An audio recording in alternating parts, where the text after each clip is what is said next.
to make the relationship sour also by keep coming with questions or queries or something like that. So I decided to go a different route around. I just went to the prosecutor, senior prosecutor was working on this matter. I explained it to her, and then she wrote to the lab for rectification. And maybe before we go any further, it's worth noting that as much as at that point there was this omission noted, at that point of investigation, it was like we didn't take it as if maybe there's something more than just a human error in it at that point. That's why I said, no, let me take it to a senior prosecutor Kusiye so that she can help me resolve this amicable without any, how can I put it, strained relationship. So that's how it happened, and she indeed wrote to the lab, and then that was rectified indeed, and she gave me a copy, and then investigation proceeded until we get to the disclosure of the docket, where now we needed now to have the original report.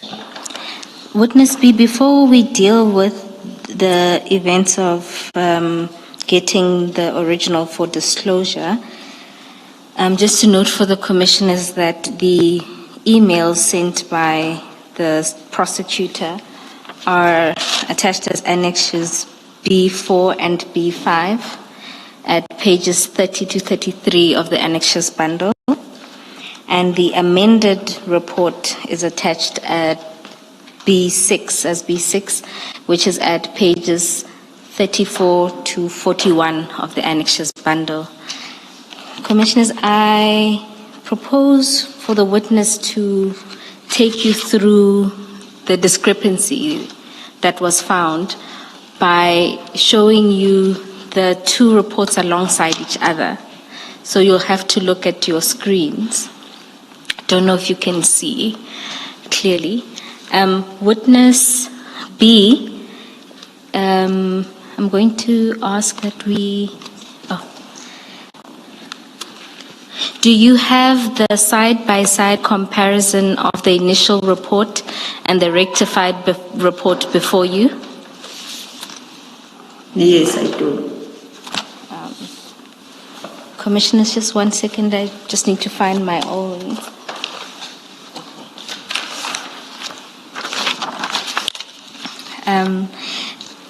Just for the record, the pages we're looking at in the initial report is page 15, and in the rectified report, it's page 34. That's where the reports begin.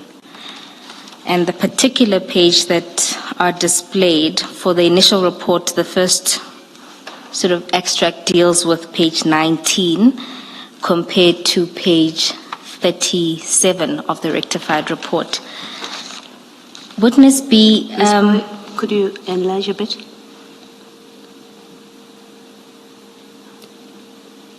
Okay, you happy with that?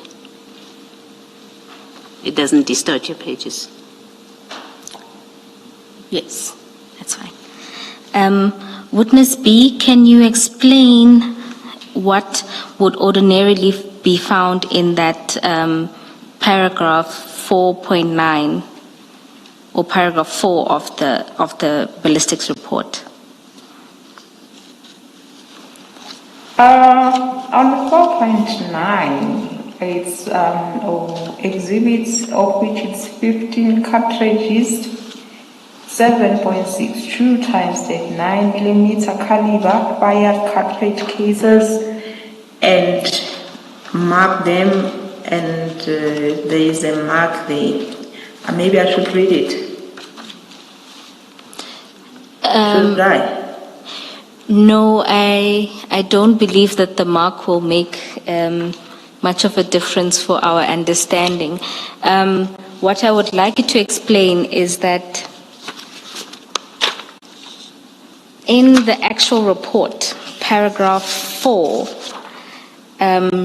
lists the exhibits that would have been provided to the lab. Is that correct? Yes. Where is this for on the screen? I see 4.8 and 4.9, for example. 4.9. Commissioners, if you can open your annexures bundle, in particular annexure B2 at page 18. 218.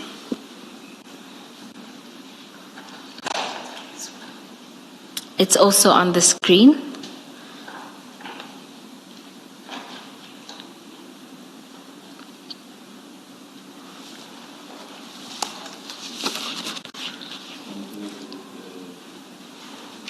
Did you say compared with B6 at 34?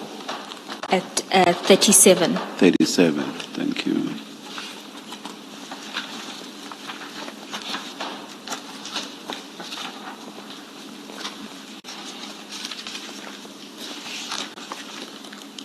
So the point there, Commissioners, is that the 15 cartridges were noted as part of the exhibits given to the lab for examination. Witness B, can you then explain what the lab does at para 10, which is where it deals with the linking? Okay. At paragraph 10, it's he confirmed that he received those exhibits, and it says, I examined the fired cartridges, cases, bullets mentioned. There's a lot of them, but I wanted us to look at 4.9 amongst those that were examined. And then going further down, from 10.1 to 10.6 is the account of, after comparison, what were the findings thereof. But you will note then on that one that for 4.9 there is nothing said about it. So this would be what you are seeing on the column in the initial report, that 4.9 is highlighted as being examined, but the findings, which are detailed at 10.1 to 10.6, there's no reference to a link to 4.9. That's correct. I'm looking to the faces of the commissioners to see if... See, on the column on the right-hand side, you have a yellow highlight there, 10.2. What's the significance of that highlight? All right. Commissioners, and then this one is the rectified one now. After this was highlighted by a warrant officer Kada and escalated, and then this is the rectified report now. That still highlights there by 4.3 those 15 cartridges as it was accounted for also from the very onset. But the difference now here is that on 10.2 now, that 4.9 cartridge, 15 cartridges now, the results thereof are there at 10.2. Now it says the cartridge cases. My eyes now. The cartridge cases mentioned in 4.9 were fired in the firearm mentioned in 4.1. That is now the linkage that was not in the initial report. And please speak to the 3.4, which is at 10.2 on the left-hand column. The The sentence looks exactly the same in both columns, except that in the column on the left, there's reference to 3.4, and on the column on the right, there's reference to 4.9, but the rest is exactly the same. Can you please explain what the significance of the differences is? Do you get? Where now I'm not the right witness to deal with that. All I can say is that on 10.2 now I can see these 15 cartridges being linked to the firearm. And then as to now, what happened to this 3.4 and 4.1, I'm not the right person to speak to that. Can I just try? Chair, if you have regard to the initial report at 3.4, which is on page 18, yeah, it describes the item itself that was checked, and you'll see there it's a 7.62 caliber fired bullet scores and marked with them with a particular reference number, and you see 4.1 being an assault rifle. So what 10.2 did was to link the assault rifle with 3.4 being the 2 caliber fired bullet in the initial report, that is. Yeah. Maybe also just to try and see if I Witness B, go ahead. Maybe to get the clarity from the commissioner, if I understand the question well, I think he was, I stand to be corrected, I understood as why do we have on 10.2 now different entry of 4.9 linked to the firearm. What happened to the linkage that was at 10.2 from the initial report? That was the question. 10.2 in both columns looks or reads the same, except for the fact that in 10.2 on the left, there's reference to 3.4. And in 10.2 on the right, there's reference to 4.9. I wanted to understand the significance of that difference. Can I, to try and get an answer to this question, Ms. Boat, is the simple point you're seeking to make that if you look at the report on the left, which you say is the incomplete report, right?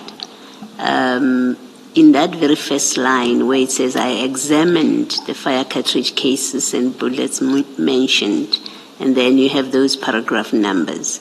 That includes for paragraph 4.9. Yes. The bullets in paragraph 4.9. That's in the incomplete report. And then in the revised report, and then you say, in the body of that incomplete report, nothing is said about the cartridges in 4.9. Yes. Is that the point you're making? Yes. And then in the new report, in the very first line, that report says, I examined the cartridges in all of those paragraphs, including 4.9. And now in paragraph 10.2 of that revised report, we now see findings about the paragraph 4.9. Yes. Is that the simple point you're making? Yes, and that it's only at this stage that the 15 cartridges are now linked to the firearms. Okay. Yes. Can you confirm Thank that you. witness I get what my co-commissioner says, but I still do not follow why there's 3.4 on the left column. That's all I'm trying to establish. And I thought the witness will be able to speak to that.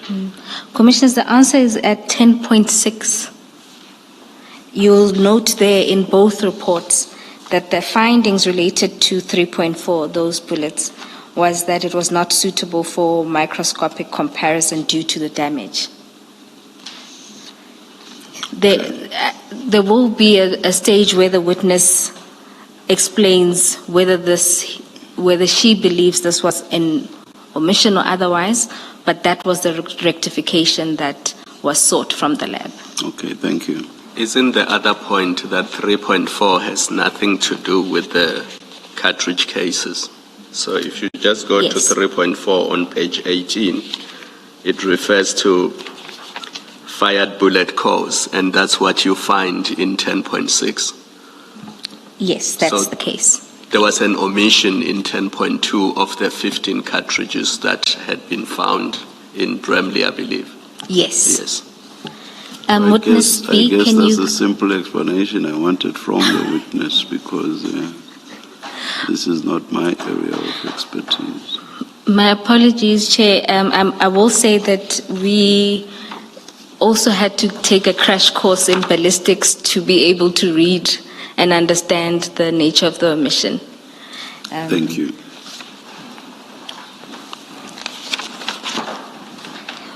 Witness B, then we can return to your statement where you now deal with the fact that after the prosecutor obtained the report electronically, she sought the original and it was time for disclosures. Can you take us through that process?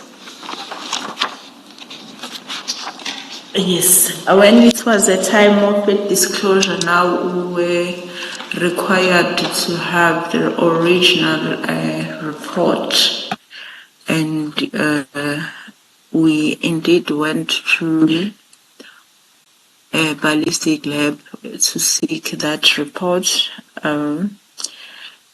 but unfortunately we couldn't find it still at that office where we were supposed to get it. And then we were taken through a lot of process helped by Kennedy trying to locate that report. He went as far going to the system now trying to check where he can get it, and then still he couldn't find it. Subsequently, when he was browsing in the system, something of interest he saw there on that report. He said, hey, can't find now. He was mentioning what is on the system, and he said there's IBIS that is there. When he on a further look, we took interest because now IBIS is the one that was supposed to give us their long-awaited linkages, and then we were like, okay, maybe now we're gonna get the answers.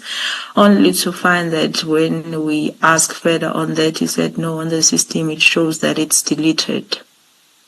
And then, wow, we were struck. Why now is it deleted? We tried to get answers. At the back of our mind, trying to pursue still the linkages as per conversation. Now, when you say there was ever a report on the system that is deleted, now we wanted to know more as to why it was deleted. Was there any particular reason? We spent a lot of time. Kennedy said, no, I cannot be able to explain to you where IBIS is concerned. I'll take you to somebody that knows about that field. Indeed, he took us to a certain guy who only was known by the name of Desmond at the time. And then he went through the system. All he could say to us is the same as Kennedy, so that yes, indeed, it was deleted. And then he gave us a date that it was deleted on the 6th of December. That's all he could tell us. He said, I can't tell you any further than that. The least that we were asking is to say who deleted it. At least maybe that person, he can have or she can have answers. But seemingly he was not having that information. And then from there, Witness B, before you move on to who you were taken to next, what is the significance of the 6th of December? Well, in the field of my investigation in this case, on the 6th of December, two things were happening. One, it was an arrest of Mr. Katiso Mlife. Two, on a different team that I was not part of, there was a operation happening at Mr. Matlala's house as well. Thank you. And so, having had no answers from Desmond, where next were you taken? We were taken to Captain Dini's office, who actually gave us a crash course as to what happens from when the firearms gets to the lab, what steps. No offense to the captain, all that I can't even remember because I found it irrelevant to the question that we were asking. We didn't get any answers to that. Instead, we spent more time unnecessarily there. And after the crash course with Captain Dini, what then transpired?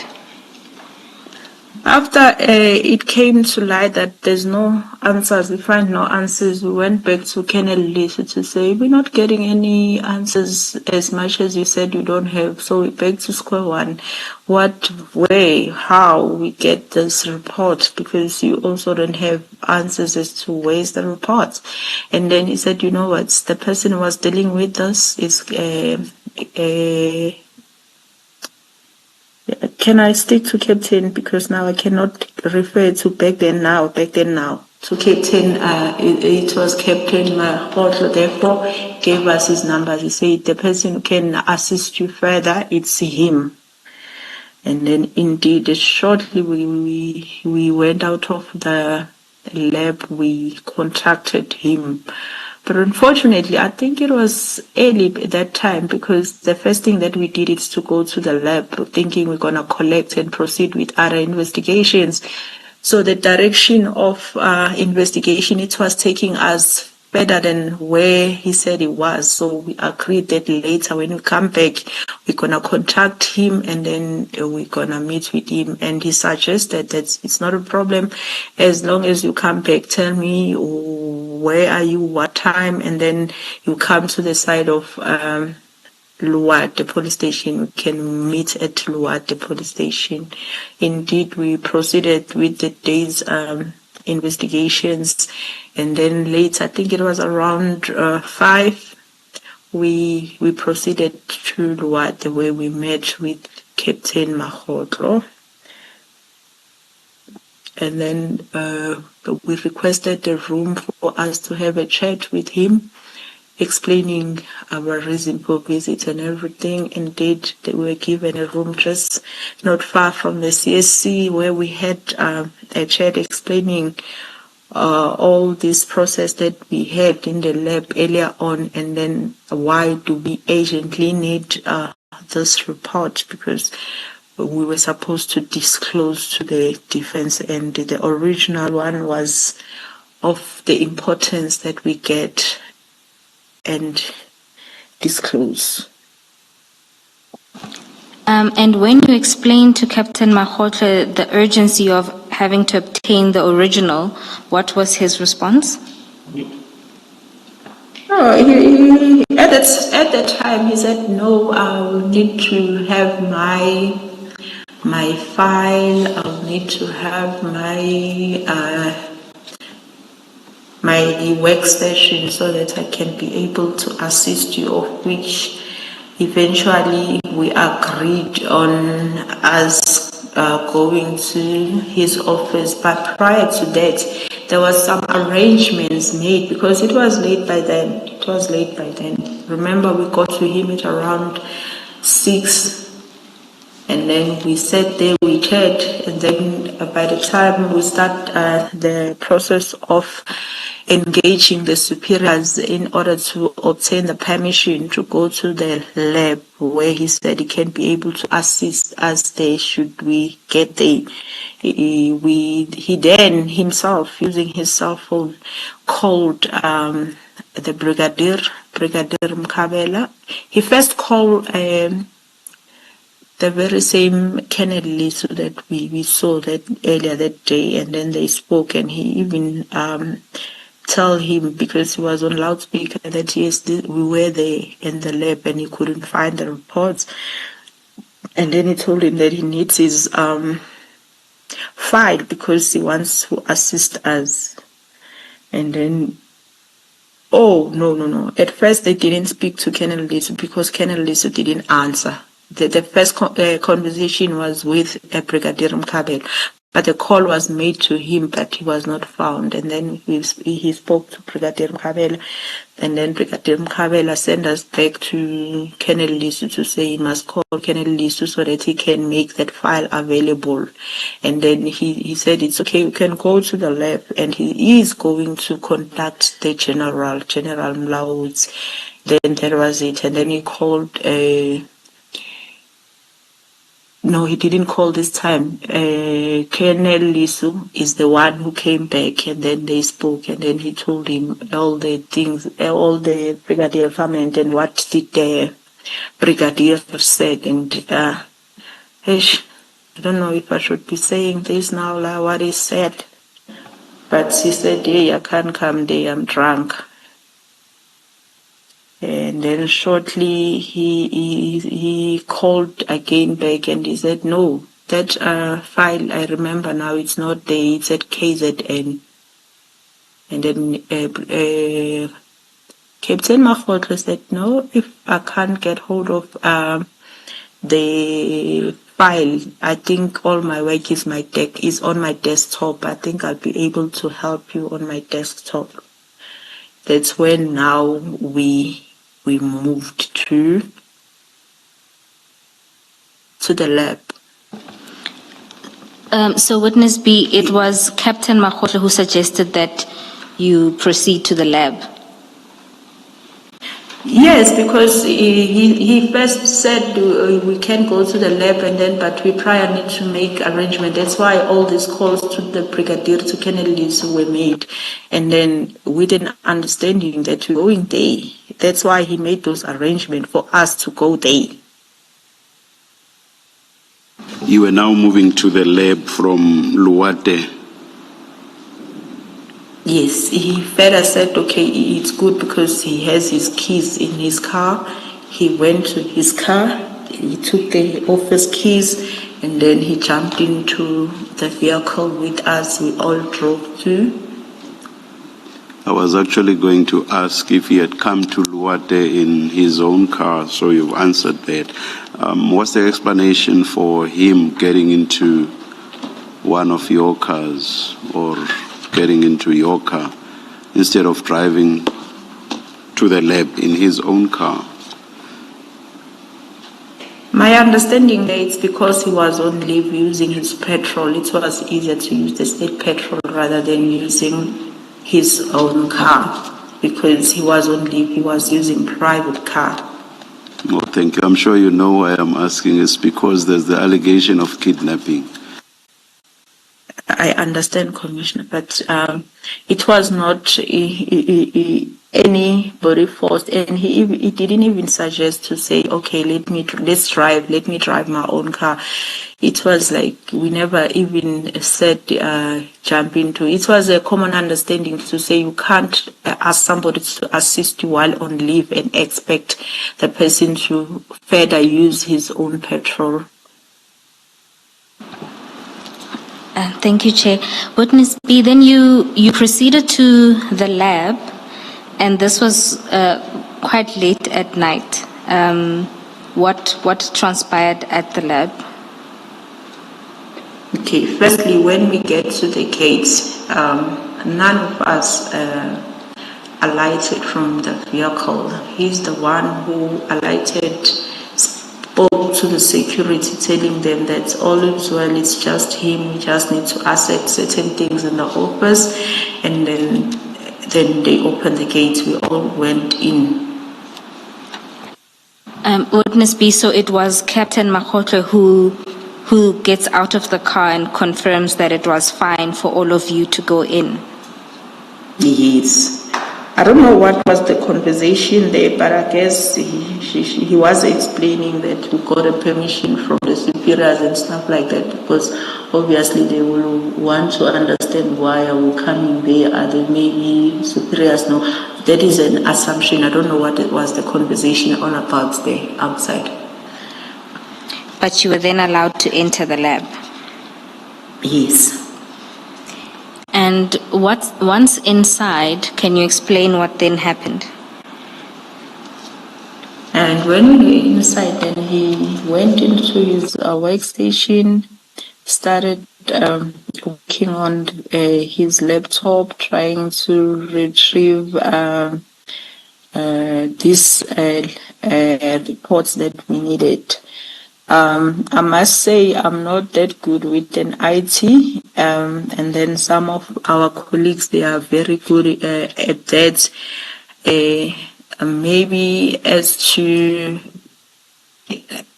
the details of what was found on there and what was found not to be in witness, he is the one who's gonna dwell on that, because it's gonna give the commission a better understanding than what I can do if I try to do that now. Witness B, in light of the fact that as far back as April, May, you had asked for the ballistics report to be expedited, what did you make of all these delays? Because it looks like we are now in December of the same year, which is 7 months later, and you still do not have what you had asked for and what you had asked to be expedited. Commissioner, can I clarify what I was asked to be expedited at the time? It was the initial report, of which I would say it was indeed, because at the beginning of at the end of May and June, I was told that I can go and collect, even though that came with its own challenges, but it was expedited because I got it then.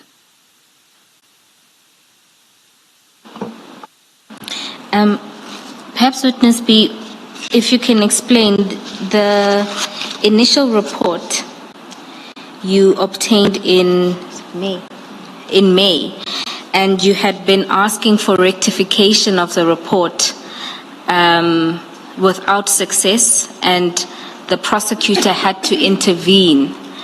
And even after that intervention, you only now physically have to go and get the report in January. And so I think Commissioner Khumalo is asking what you made of that delay.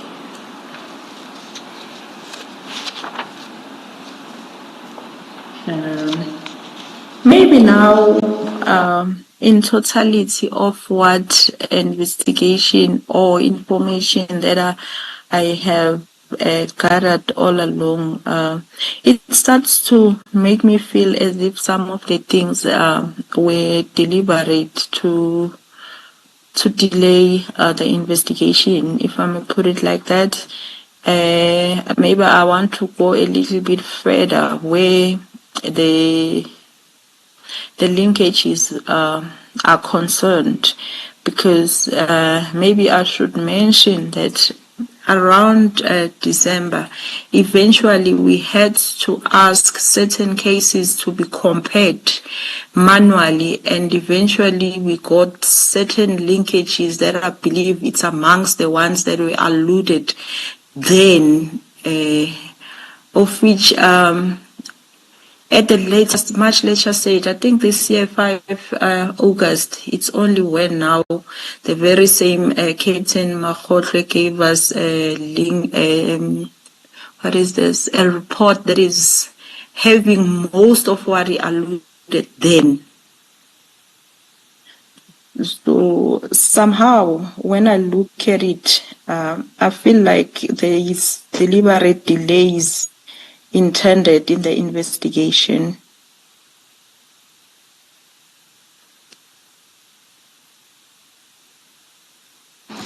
Witness B, you've now explained that Witness C will take the commission through what was found on his computer. However, you note in paragraph 62 that multiple versions of the reports were found on his computer, and you took steps after that. Can you take the commission through that? Oh, yes. After that, then the decision was taken to say we have now to confiscate that workstation in order to take it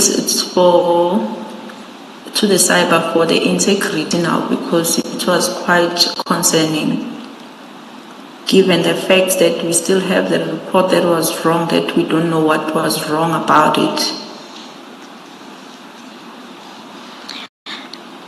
And then in relation to Captain Mkhwanazi, did you, and this is in reference to what you say at paragraph 64. So you've already spoken about seizing his workstation. Was there anything else? Yes. No. And then at that point, my colleague needed to take a statement now in respect of what now is discovered, the different reports, what was going on. At least he must give the account and explain what was happening there. And then while he was obtaining that statement, so I was surprised now where there was Colonel Shole and other colleagues of us who came there and informed us that there was a kidnapping. We were all shocked about the kidnapping. Who's kidnapping now?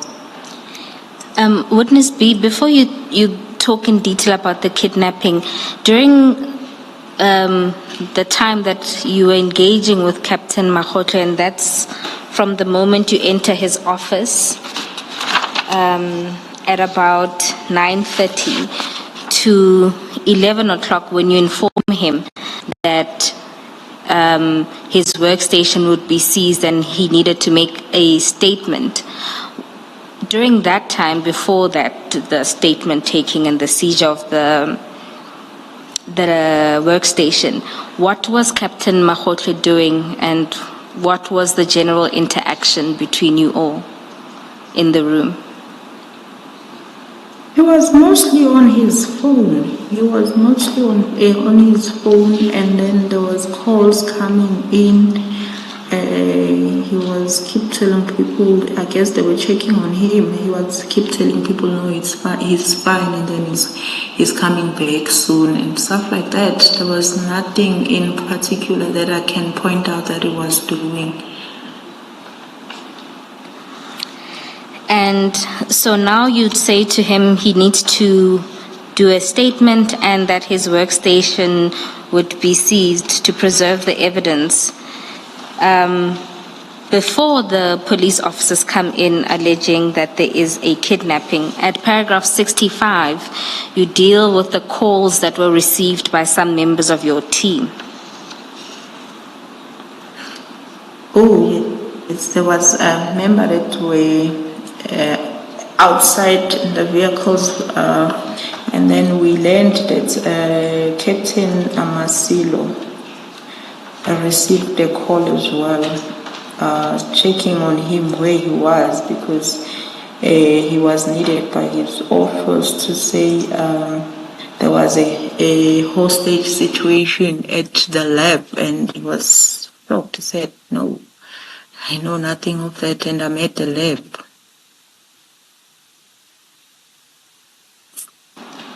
And we were informed by him that also the negotiator was also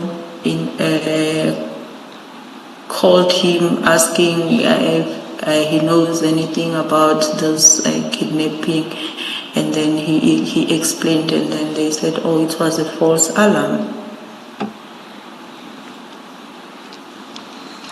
Okay. And after these calls, you then explain that a group of officers came in, and that's at paragraph 67. Can you take us through what happened then? Yes, they came now telling us that there was a they've been sent because they were informed that there was a kidnapping situation in the lab and stuff like that. So we're all shocked now. We explained exactly what happened and that we know nothing about the kidnapping and everything. And also Captain Mkhwanazi was also there. I never heard him say, hey, I am the one who's been kidnapped or something like that. We were like all shocked at that point. And then there was a phone call that the Colonel Shole, who was leading those colleagues of ours there, he made a call to the general to explain now the situation he found rather than what he was sent as kidnapping. He was explaining now the situation as to what is actually happening, and then we were there given the phone on the loudspeaker. Not we, all of us were listening, but the actual person who spoke to the general, it was the other colleague of ours. I don't know if I should be mentioning his name. No, that's fine. Oh, please don't mention his name. Yes, and then that thing, he spoke to the general, and the general understood, and general said, because now there's a whole lot of this thing, he's requesting us just to leave everything that we're doing and come back in the morning, including leaving that workstation. Or maybe I omitted to say the workstation was already sold in the sold bag. It was already packaged. Witness B. So there is all this activity, all because you wanted a rectified ballistics report.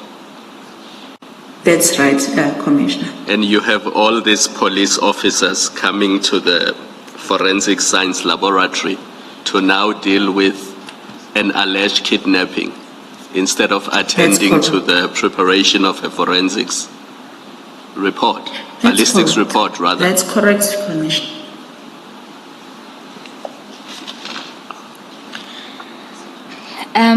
And Miss Poe, before you proceed, and I don't know if Witness B is able to do this and do it now, there's a whole lot of names from paragraph 65, and some of them appear to be people of importance because they give instructions to inform the team to instruct the team to withdraw and come back the following day. Are we going to get evidence about who are these people? For example, there's a Colonel Bartis, there's a Colonel McIntosh, and so on and so on. So that's the one question. And there's a General Mkhwanazi and others who seems to be of seniority that he gave instructions, but why is he able to give this instruction, and what's the significance of him being the one that gives the instruction? That's the one. The second is just to clarify with Witness B. Witness B, in paragraph 65, you speak about that false alarm, that there is a hostage situation by people in a black Vito, and this is the first time a black Vito is mentioned. Is that a vehicle that you were driving in and your team, you were all driving in one car? That's correct, Commissioner. That will be the car that we were driving in, and that was the only car that we were driving in on that day. Yes. So, Ms. Poe, if you, I don't mean to burden you and the witness unnecessarily, but there are many names, and one I'm not sure about their significance for purpose of this evidence, but in the course of the terms of reference that we are required to comment on. Commissioner Paloi, perhaps we can bookmark the end of paragraph 67, just to turn back to paragraph 59, because that's where the names begin. The first name that appears in this instance is Brigadier Mkhabela.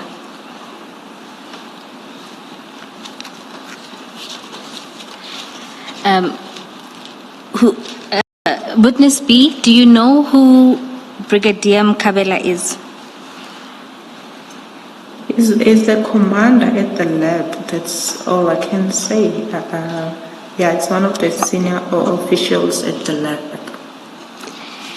And then there's General Mkhwanazi. Do you know who he is?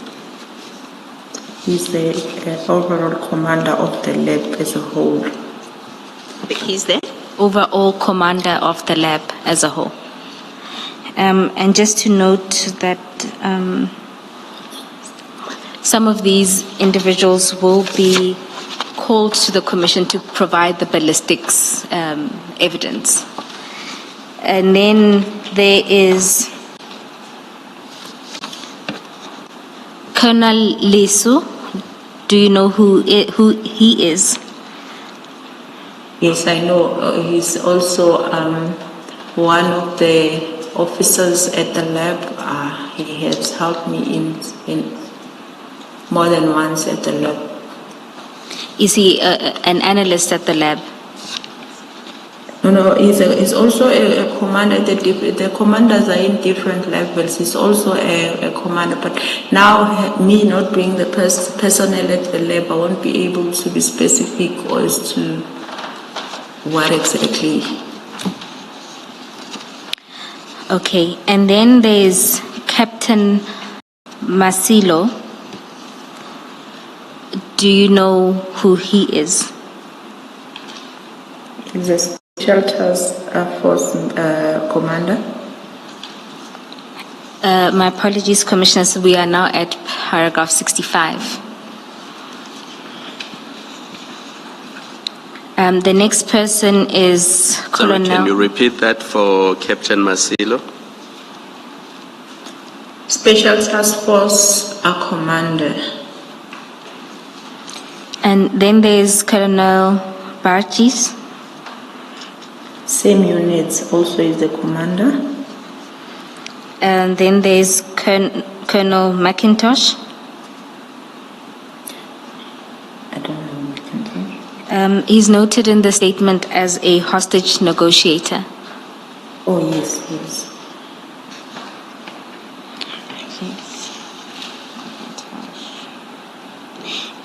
The next is at paragraph 67. That's Colonel Shole. Colonel Shole, I think is from the Highway Patrol. I don't remember from which unit, but it's the person that was dispatched to attend to the complaint.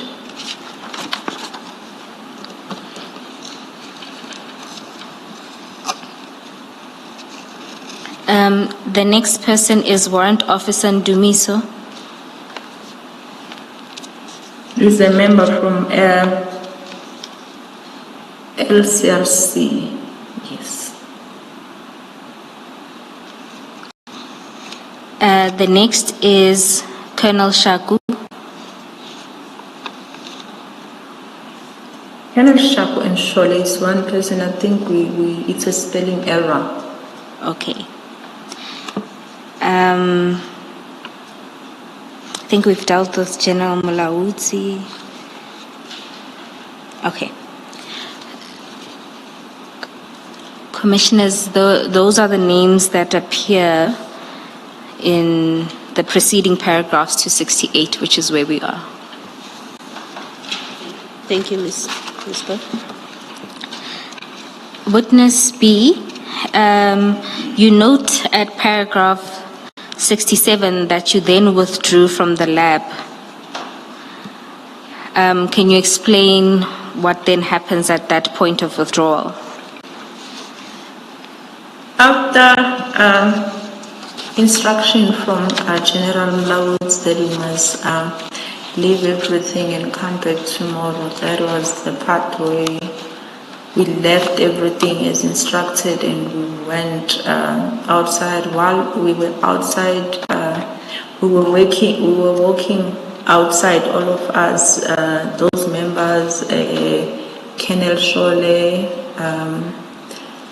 Captain Mkhwanazi, and we were all laughing as to, it's like we didn't know who created the situation, all of us at the time, because we were all laughing about it as to say who created the situation, who said there was a hostage in the first place here, who said there was a kidnapping here. And then, but there was something I noted after that. Captain Mkhwanazi said, "No, guys, I'm not driving with you going back. I'll go with Colonel Shole because he stays nearby from where I'm staying, so there won't be any need for you to drive me back there." And then that's what it's. Then we all go to our different directions. Sorry, is that spelling error then Shole, not Shaku? Yes, Commissioner. So in paragraph 68 and 67, we must replace Shaku with Shole. That's correct. And at the point that Captain Mkhwanazi tells you that he'll no longer drive with you, what was his mood or attitude towards you? Or Hence, the I'm team? saying we were there in the front door of the lab, and hence I'm saying we were all laughing. It appears as if all of us were puzzled as to who created this situation in the first place. It was a laughable matter at that point. And when you say you were all laughing, just for completeness, this includes Colonel Mkhwanazi, Captain Mkhwanazi. All of us. Thank you. And then Did I mishear you, Witness B? I thought earlier on you testified that when some of them were now there, Captain Mkhwanazi said that he was kidnapped. Did I misunderstand you or mishear you? I said he did not. Thank you. Just to clarify that, Witness B, you're saying when Captain Shole and Colonel Shole entered with his people, Captain Mkhwanazi did not say that he was the victim or the complainant in this kidnapping situation? No. Did he express anything at that point? No. In actual fact, Colonel Shole spoke to us rather than Captain Mkhwanazi. That's when he was asking questions. That what took us to the point where he informed the general, because it was like he was not understanding why he was sent there in the first place, because the explanation is different now, and there was nothing that came from the captain to say maybe, hey, Captain, Colonel, these people, they kidnapped me, this and that and that. I never had any of such. Thank you, Witness B. Have you had sight of the contents of the kidnapping docket CAS 118/01/2025?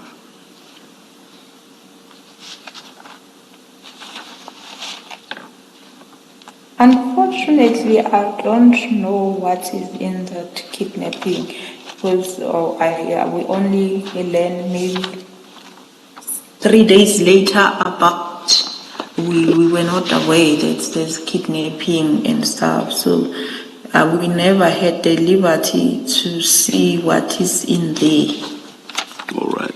You may take the witness back to where she was, Ms. Powell. Thank you, Chair. Witness B, we were now at paragraph 69, where you detail what happens the following day, as General Mkhwanazi had instructed that you leave everything and return the following day. So this is now the 8th of January.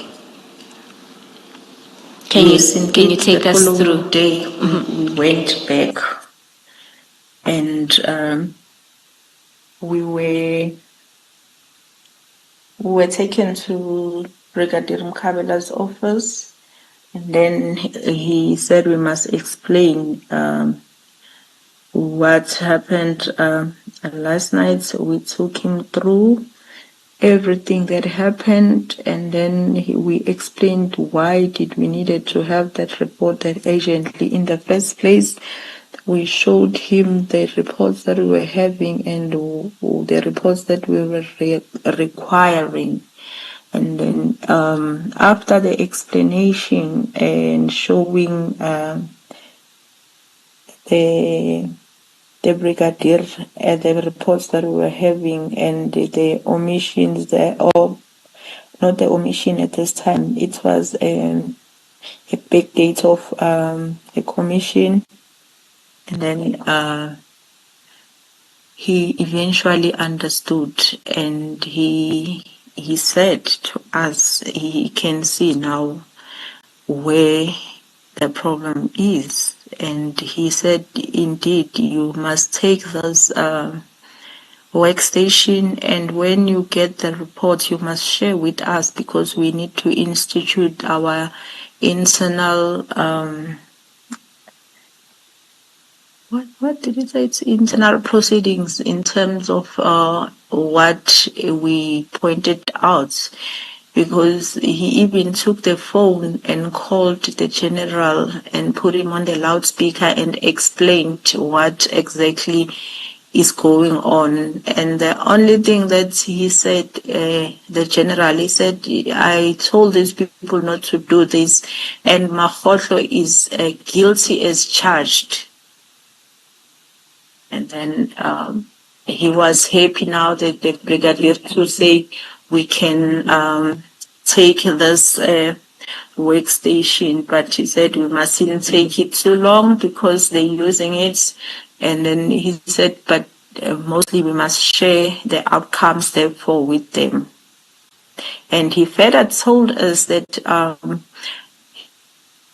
they were not understanding what was happening, and then according to what they were briefed on, I don't know who briefed them, it's not exactly what we're telling them. Therefore, they advised the captain to open the case, and he said that therefore they will tell him not to proceed because there's no reason for him to open the case. The reason why they advised him is because they were not understanding at the time.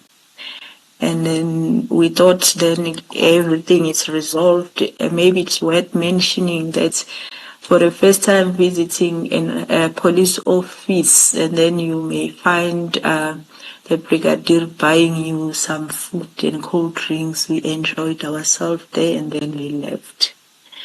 But in the process of taking the workstation, there was a female colonel, I just forgot her name, that was part of the process instructed by the brigadier. Did you eventually get a statement from Captain Mkhwanazi as to why there were multiple reports in his workstation? Unfortunately, we haven't, because from that day on, when we go to the lab, we were not even allowed to enter the gates. We needed to be, there was a certain way of handling us when we go to the lab, up to when witness C, I think, is going to dwell on that, when now he was instructed or tasked to go and obtain the statements of the events as I'm narrating as happened. Then now the generals, they didn't want to give those statements. The brigadier, they didn't want to give the statements. Even the colonel, they didn't want to give the statement of all the happenings as they happened from when we were in a quest to find this final report. Let us adjourn and resume at 2 o'clock.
Ms. Bowe.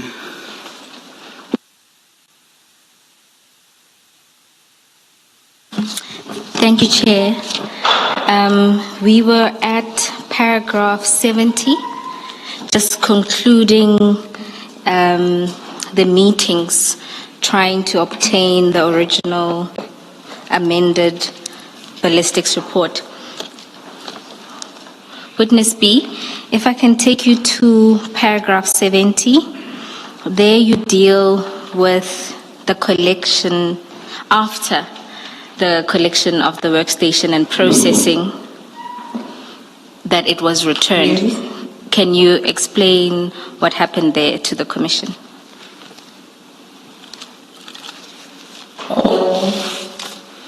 When it was just part of the team that was returning it, but it was returned on the 16th of January, just before the captain would go back to work.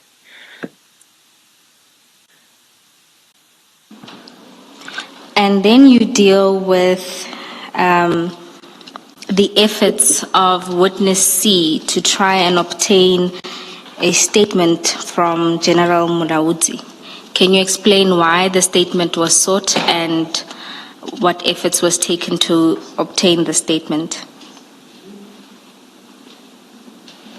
After now, we learned now that there was a case opened, and also we were seeking to have the statements because all the steps that were followed and all the permissions that were granted, we needed now the general and the brigadier to put it in writing now, because it became relevant to have such statements given the fact now that the so-called case that the captain was advised. And I want us to look at this point of being advised that initially it was not even Captain Makgotlho's initiation. He was advised to do this.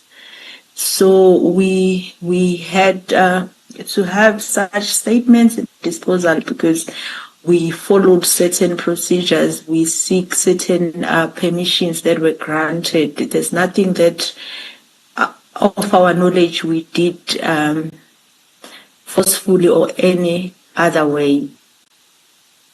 Therefore, witness C was the one tasked to go and obtain such statements, and he had some interactions even over the phone with the relevant people that were supposed to depose the statements. However, I would rather leave it at that. Maybe witness C can tell the Commission a little better, hence he was the one interacting and he was the one tasked to do such. Thank you, Witness B.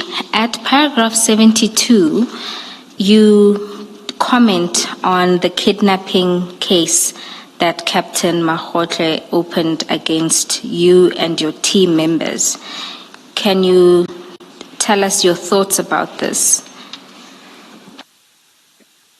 Yes, as I've already indicated, that to me it was so strange to say there was a kidnapping. First of all, the said kidnapping, it should be the crime scene, it should be a police station. It's bizarre. How can you kidnap somebody from police station where all the help is there to prevent crime?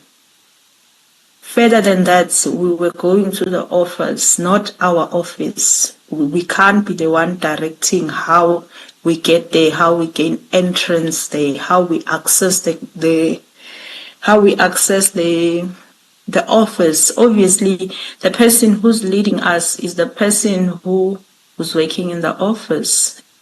Thirdly, there's security at the gate. You can't just access the ballistic without going through the security. All that, he's the one who was talking to the securities to assure them that there's nothing wrong that is happening. It's him. He's with us and we've got permissions and all that.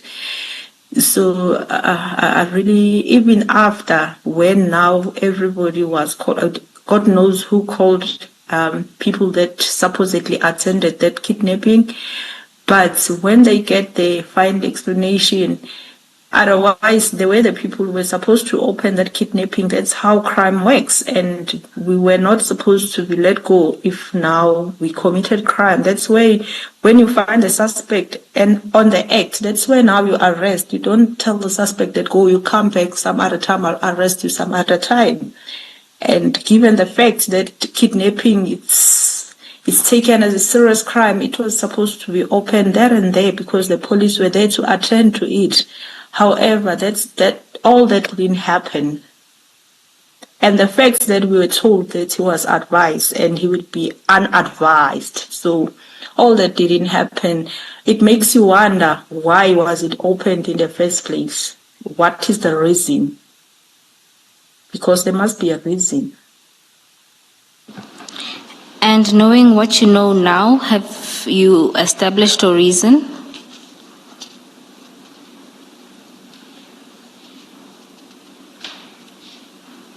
All I can say now is just that there are things that I would rather speak to it, maybe to the commission only because of the integrity of the investigation, because to be mindful that this case is still at court, it's not yet finalized, and there's sensitive information that I wouldn't want to speak on this platform, maybe to add on my comment.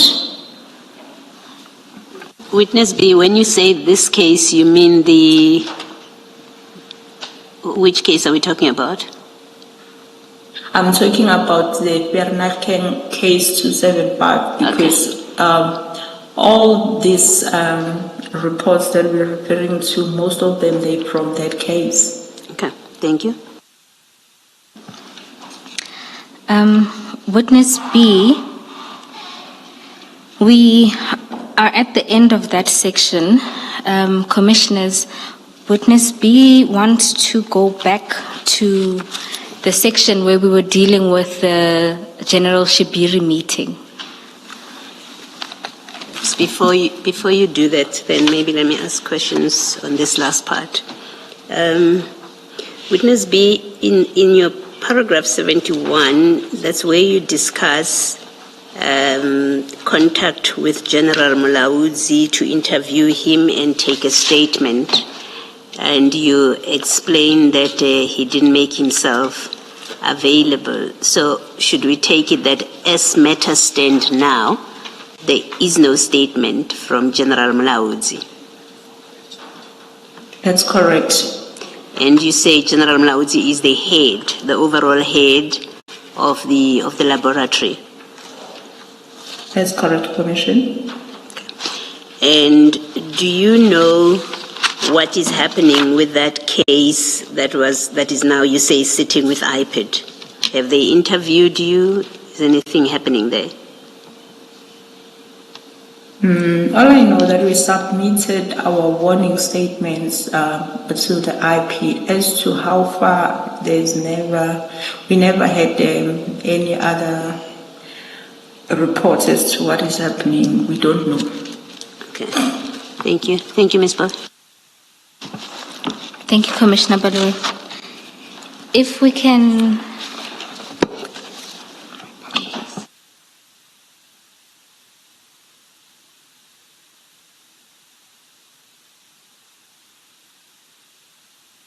While Ms. Bowe is still trying to find her place, let me ask a further question about the General Mkhwanazi's failure to provide a statement. Has anyone of your team, or you specifically, reported this to your superiors? This problem of getting an interview and statement with General Mkhwanazi? Yes, we did. And who in particular have you reported it to? We reported it to our immediate commander, where we are reporting currently. That will be Colonel Khumalo. Okay. And you don't know whether he has done anything about it or what he has done about it? No, I don't know. Okay, thank you. Thank you, Ms. Bell. Thank you, Commissioner Baloyi. If we could go back to page 15 of the witness's statement. This is where we end, where witness B ends talking about the meeting with General Shibiri. Witness B, you mentioned that you would want to make some observations based on what you know now in relation to your meeting with General Shibiri. It's just one aspect there.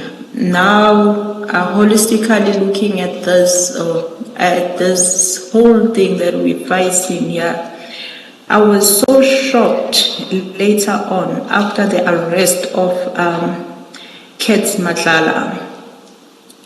When we look at his cell phone analysis, and then to find that the general has the relationship, or if it's not a relationship, the talking relationship with this Vusi Madlanga. And I would also note that this phone that we have of Vusi Madlanga, it was only in use from December. And indeed, what I can say in my comment on this is to say, I noticed that the very same general was in communication with Vusi Madlanga using a WhatsApp, voice calls from the period of that December up until May. However, I noted that in April they never spoke, but consecutively from December up until May. However, April is not there. And furthermore, I learned that the relationship is so serious that there is even an exchange of monies between them. So it made me question everything that I questioned initially as to what was the purpose, what was supposed to mean especially the conversation of the envelopes. What was its intention? Maybe I'll deal with why this is so strange, and it makes me feel otherwise when I discover this at a later stage when we're dealing with the syndicates now. Maybe that's where I'll deal with this part to say why was it so questionable to me.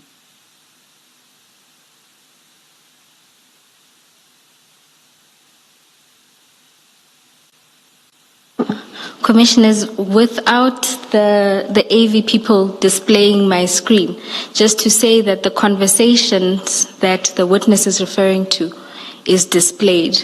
I know that it is part of the record. I'm just not sure which part of the record. This evidence has been presented to the Commission. So that those are the conversations that the witness is referring to.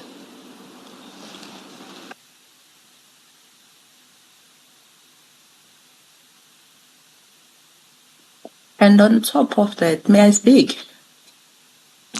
Yes, you can. Yeah, on top of that, hence we've said now, since we've started with this investigation, we're getting a lot of streams of information.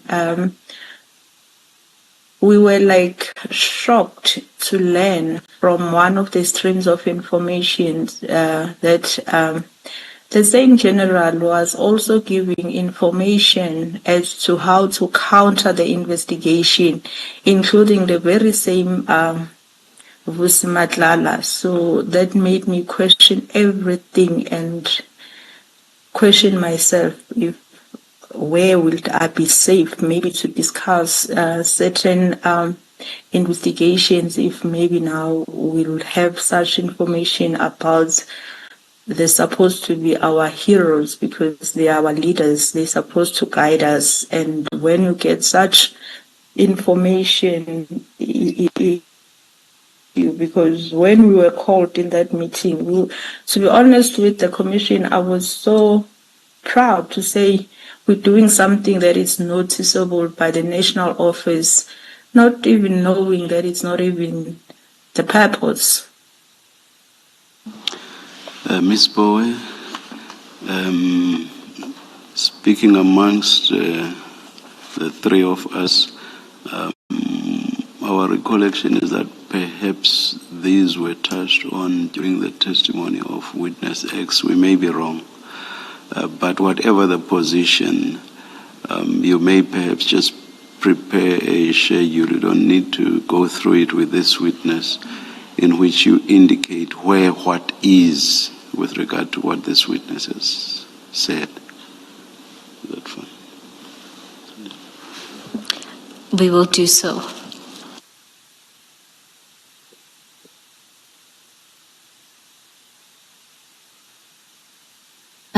Commissioners, if we go back to paragraph 74 at page 26 of the witness's statement.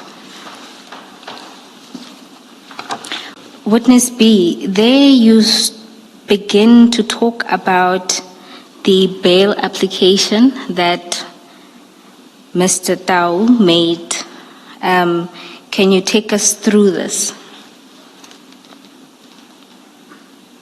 Yes. Tau's bail was scheduled to the 2nd of August. And then, perhaps before you go to when it was scheduled, can you explain to the Commission what happened to his prior bail applications? okay, the initial bail application, where all three accused have applied, that bail was denied by the magistrate at Vereeniging. And then later on, Tau brought a new bail application on new facts, of which on those new facts, he alluded that he was sick and his sickness was worsening since he was in prison. And according to him, the doctor recommended that he needed to go to a certain clinic that is the only clinic can assist to control his disease. And then apparently he was granted a bail on those bases. However, I would like to put on record that prior he was granted this bail, he was at the prison since the 17th after the arrest. And his condition has been treated. There is facility inside the prison that is treating the very same condition. And when we learned that he brought this based on this sickness, I went to the prison. I met with the health practitioner there in prison. And then I asked them if they have means to assist a person with this condition. They told us that yes, of course, they've been managing this sickness as like his for years, and they've got about 120. I don't remember the number very well because I'm not referring it to anything. I just relying on my recollection of the events then. He said they have some 100 plus of the patients with exactly the same sickness, and they manage it very well. And we learned that people with the same sickness, they know even how to manipulate it to make it look like it's uncontrollable. And according to the health practitioner, that was the case with Tau anyway. For the record, Witness B, for the record, second. Witness B, what is the medical condition? Okay. It is diabetic.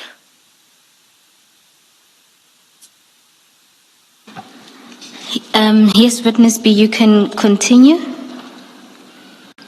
Yes, I've learned that from the health practitioner that those patients, they know how to manipulate the sickness to make it look like it's uncontrollable.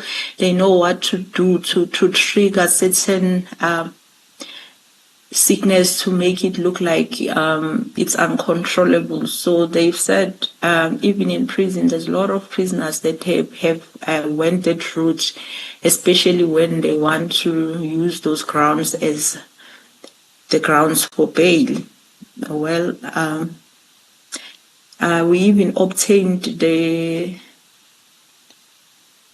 affidavits from the health practitioner at the prison to say we are able to control this, but if the accused doesn't want, he wants to go out from the prison to be treated, even that they can assist, they can take him wherever that he needs to go. But however, he was granted bail based on those conditions, and then he was placed on the house arrest with strict condition, I must say, because he was not even supposed to go out anywhere other than 3 places, of which it will be court, it will be the clinic that he alluded, and to see his legal team only. And even then, it was said that he must use the shortest route without via, and prior he must let the IO know and the routes thereof. Witness B, in paragraph 75.1 of your evidence, you talk about an inappropriate discussion preceding the bail, the granting of bail.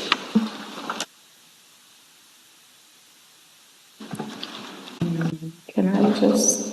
Commissioner Khumalo, before we go there, just to complete this,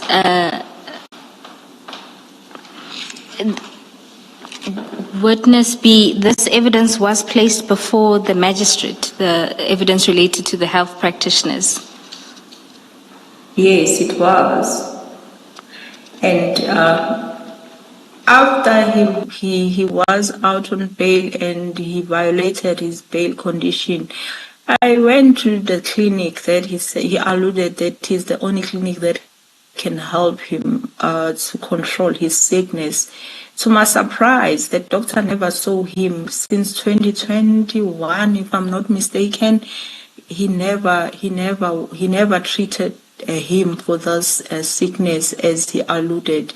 And the doctor even deposited the statement to say he doesn't even need to see him. He can treat this via emails. He can consult via emails. So he basically lied to court. Thank you, Witness B. Commissioner Khumalo was taking you to paragraph 75, where you deal with the alarming circumstances or concerning events around the bail application itself. So if we can go there, and then you can start with the first event. As we're preparing for a bail on new facts, it was on the second, I think, between the last, I don't remember the dates, but towards the second, let me put it like that, July towards the second. On Tuesdays at our office, we always have a meeting where we discuss crime, we discuss everything that concerns investigations and everything there. So it was one of these meetings when I was approached by my colleague, Sergeant Chukudu, and he told me that he was sent to me by Brigadier Nkwashu to plead with me not to oppose the bail for Tau. And then that was so strange because this bail, it was not even an initial bail, it was bail on new facts. My stance was already known because I already opposed that bail successfully. So there was nothing that was going to change with this one. because whatever facts that were there then, they were still there even now, except that now he alluded at court that now his sickness is worsening because he's in prison, he might die. Then the magistrate, he said, no, you can't die on my account. And then this request was unusual because in the case where we have murder suspect, or let me say serious crime suspects, all the commanders will tell you to go and oppose bail. This was so strange to say you shouldn't be opposing bail. Witness B. Are you still on 75.1? Yes. Witness B, can you explain to the Commission who Sergeant Sukudu is and who Brigadier Nkwashu is? Okay, Sergeant Sukudu is my colleague, same office. And then Brigadier Nkwashu, well, I learned that he's a district commissioner at Sidibeng, but I don't know him even today. But I got messages only from him, according to my colleague. Did Witness B, did Sergeant Chukudu tell you why Brigadier Nkwashu, or Brigadier Nkwashu's reasons why you should not oppose bail? Did he say, how did he explain it? Commissioners, I didn't even entertain. I just told him that there's no way that I won't be opposing this bail. Stance is already out there. You know that I am opposing this bail. I even went as far to say, because I thought it was for a good cause, that meeting, to say this document it's been watched by the generals at the national office, thinking it was for that purpose.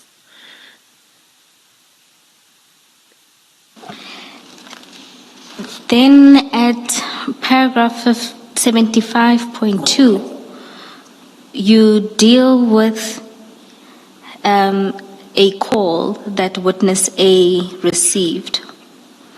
Can you tell us about that? Yes, before the bail verdict, he received a call telling him that Dow was going to get the bail.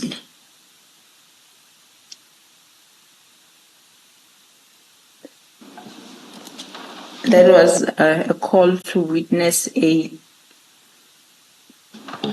from his contact, and then indeed on the 2nd he was granted bail. And then after he was granted bail, I still received a call from the very same colleague of mine, Sergeant Chukudu. He requested us to meet, and remember, at this point, I'm afraid even to leave my house because of, I understand the danger has escalated now. So he called me, and then we met somewhere around Mall of the South, and then he delivered the message to me. He says he was sent again by Brigadier Nkwashu to say thank you. And I was like, that was so uncomfortable, that one, because I was like, why? Why are you thanking me? Because you came with a request that I didn't grant. What is the reason for thanking me now? I asked him, why is he thanking me? He said, no, I don't know, I'm just a messenger. And to me, that felt like a disguised threat to say, with or without you, and now that you made your point, where do you stand? Thank you. So that's how it felt to me. Even today, it felt like a disguised threat. And worse, because it was delivered by somebody who knew what was the answer from the request. Why did he feel the need to bring this message? What it's supposed to mean? Witness B, this Sergeant Chukudu, are you friends with him, or is he just a colleague? How do you interact with him socially and work-wise? We colleagues, but we had a good relationship in that space. It's somebody that I would request assistance from, knowing that he would really come through. That he's a public person, if I may put it like that. Well, I'm asking because I want to understand, why would he feel so comfortable to come and relay to you what looks like obviously irregular, if not unlawful communication with you?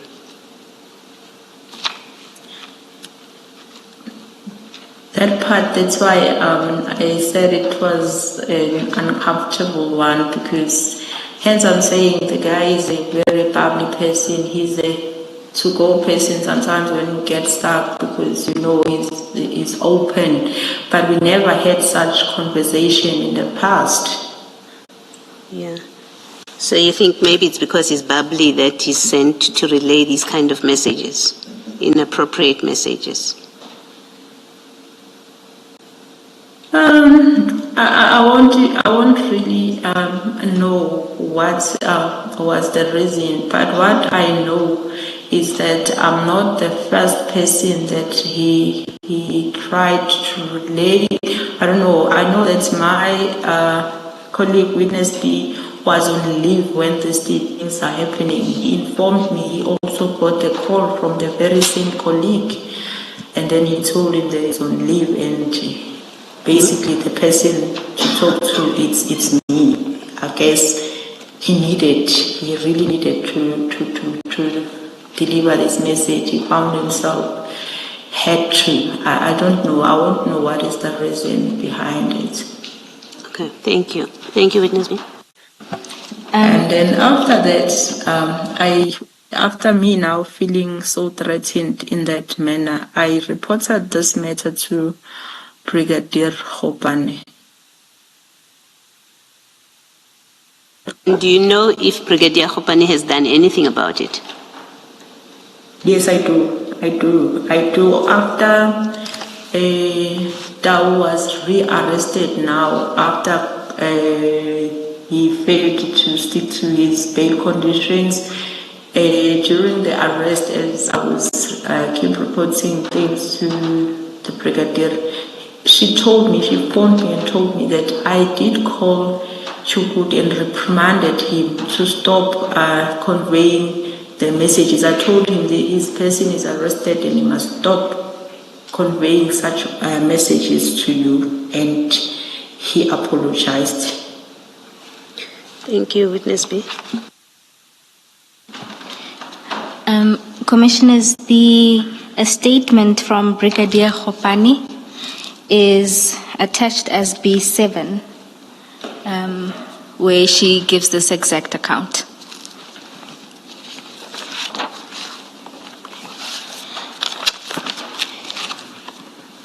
Witness B, at paragraph 76, you deal with yet another encounter, this time directly with Brigadier Nkwashu. Can you explain to the Commission what happened there? All right. This is the later now, this year. Like when I say later, I mean like in the events that I've been speaking to. Now we come to 2025, April 16. I received a phone call from Colonel Grandling from Vereeniging. He was telling me that he got a call from district commissioner. He wants the docket. He wants certain dockets, let me put it like that, including the one that I was investigating. And then there was timelines there. And it was like he was getting pressure. That's why he called me and he said, you know what? I told him that I don't have a docket. It's at DPP. He said, okay, fine, because this is, I was pressurized to give this docket. Please speak. He gave me the cell phone numbers of the brigadier And then he said, please call him and explain what you're explaining to me, because he doesn't want any explanations from me once the docket. So you are in a better position to give account to the docket, because I don't have a docket. I just know you are investigating the docket. Of which indeed I called the brigadier, I introduced myself, I explained my situation, where the docket is concerned. And then he said it's okay. He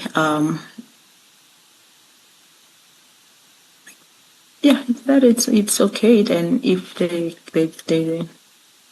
docket it's at the DPP. But shortly after that, he called me back. Said, no, this docket is that one of Mlive. I said, yes. He said, no, don't bring that docket to me. I don't want it. You must give it to the provincial commissioner. But I don't want anything to do with that docket.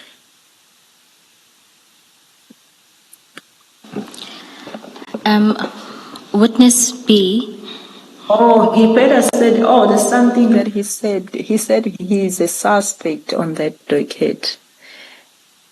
And I was like shocked, and I asked, are you a suspect? And then our conversation ended there. Thank you, Witness B. Commissioners, Witness B has provided us with the recordings of these calls. And so we would like to play these two recordings. The call that Witness B makes to... My apologies, just 1 second. I'd like to confer with my colleague.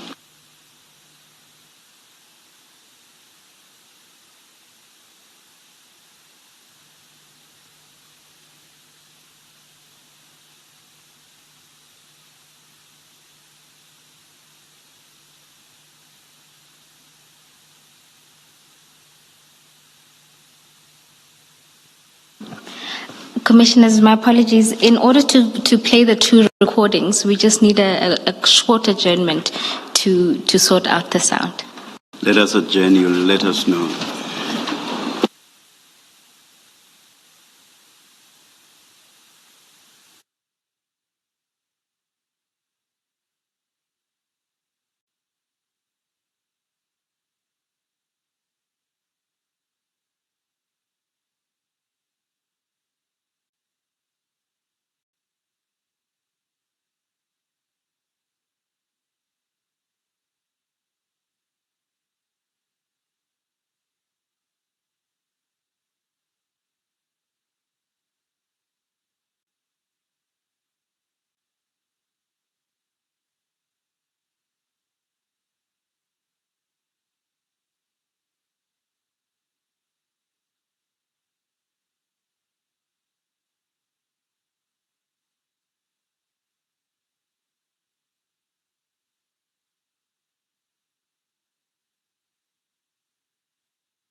Thank you, Commissioners.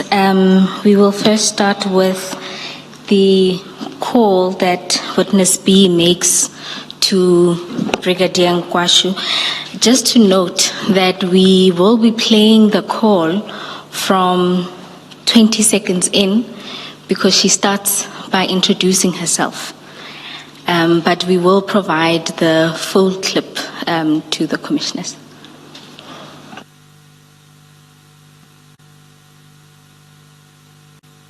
And you are sure Brigadier Nkwashu does not address the witness by name somewhere in the conversation? We have listened to both to make sure. All right, thank you.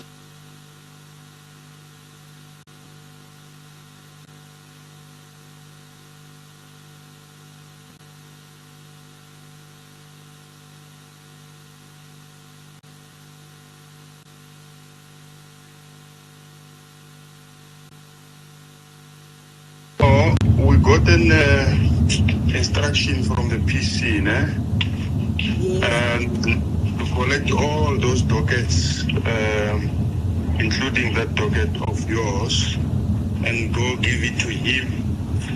And the instruction were given to us as district commissioners. And if we are not handing in those dockets to him, we're gonna be facing the disciplinary steps. So I gave the case numbers to all the stations, to collect all the stations for me to go and give it to the PC. So that is the reason we want that docket. Oh, Rick, for now, Yeah. I have a problem because I don't have the docket with me. It's a DPP. Okay. No, it's not a problem. You can just write me a report that the docket is at the DPP, and you send me that report on email. And my email is nkwashuam2@subs.gov.za, or you can send it to the district commissioner email at Citibank. Then we will, as we hand the other dockets, we will tell him that that one is at the DPP. It's not a problem. All right, Rick, I'll do so. Okay, thank you so much. Thank you, Mayor. Bye. Commissioners, I hope that was clear and there's no need to replay. Can I just ask Witness B to identify the people on the call for the record? Witness B? Okay, Commissioners, that will be myself and the Brigadier. Thank you. Commissioners will proceed to play the call that happens shortly thereafter. And this call is from the Brigadier to Witness B.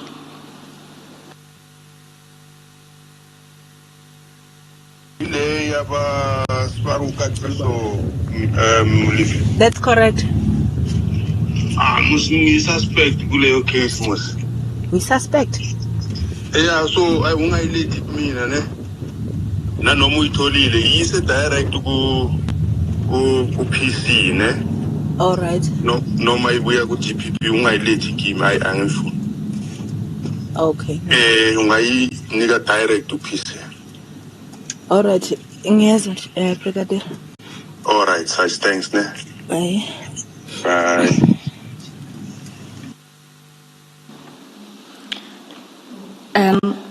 Commissioners, I hope that was also clear. Witness B, for the record, can you please confirm? I think just one it second. was clear, but I think I'm a bit lost. Maybe context or I'm not sure I follow that. Yeah.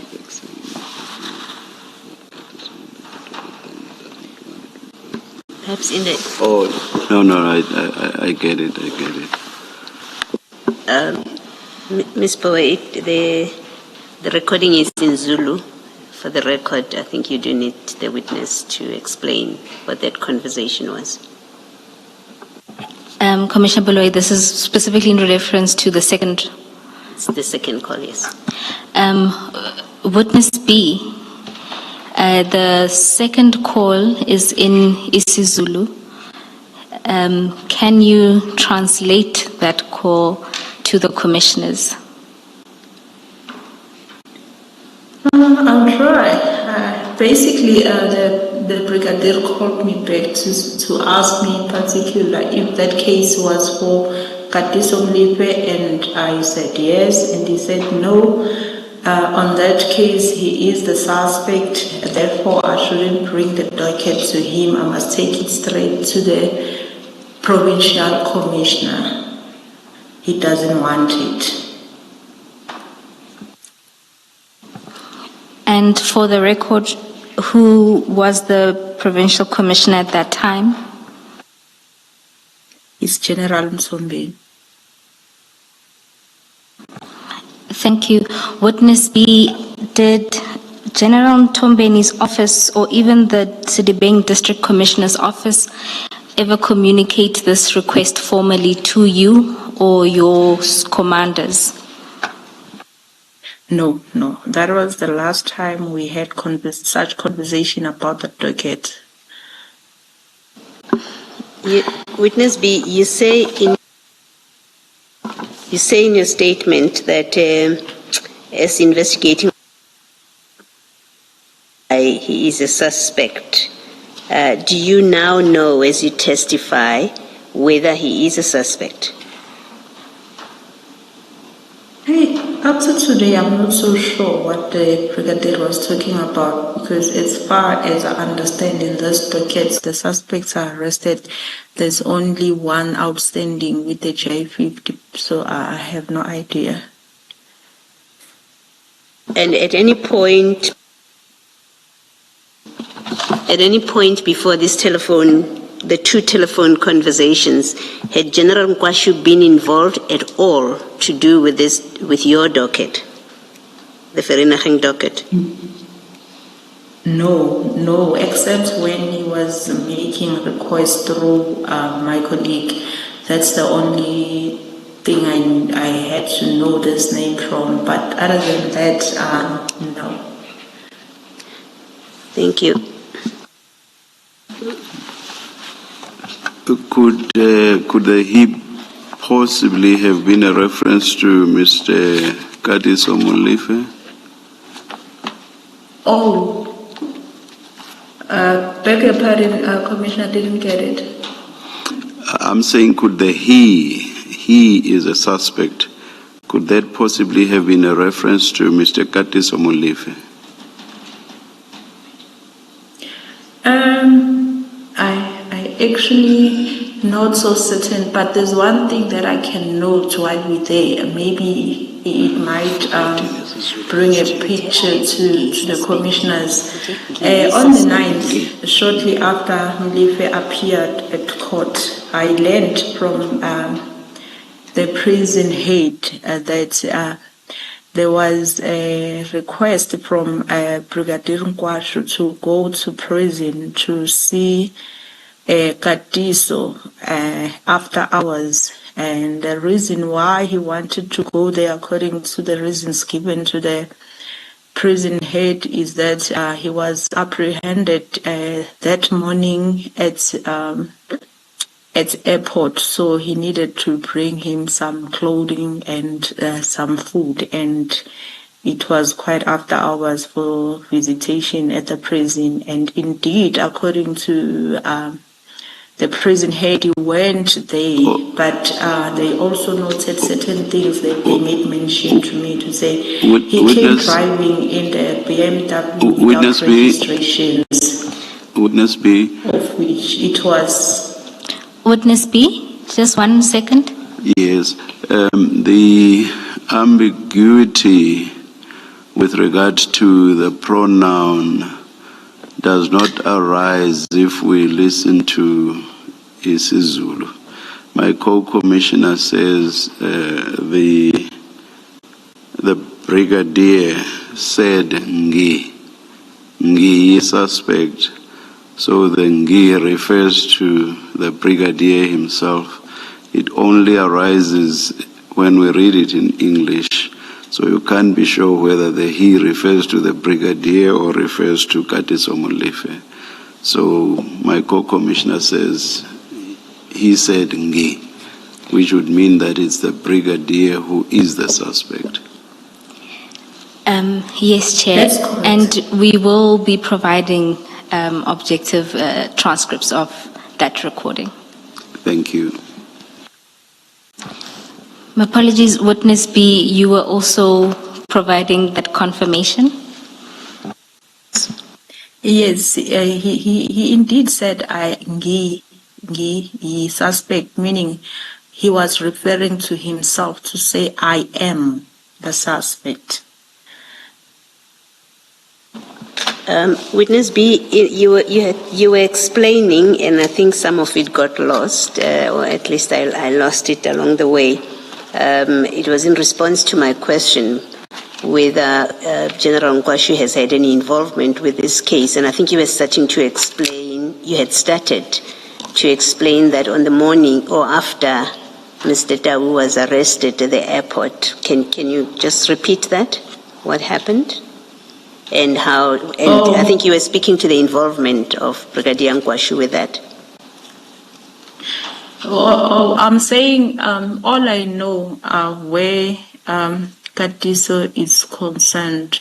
All I know is that I got a call from the prison head informing me that they had a request from Brigadier Nkwashu, whom he said Katiso was been arrested on that morning at airport. Then he was requesting to be granted permission to see Katiso after hours on the 9th, and then he indeed went to prison driving in a vehicle without registration numbers, of which the prison head noted and said, we find strange why would the brigadier now drive in a vehicle without registrations. However, they told me that they couldn't allow him to see Katiso, but they took the clothing from him and they refused to take food because their policies doesn't allow so. And that was it about that day.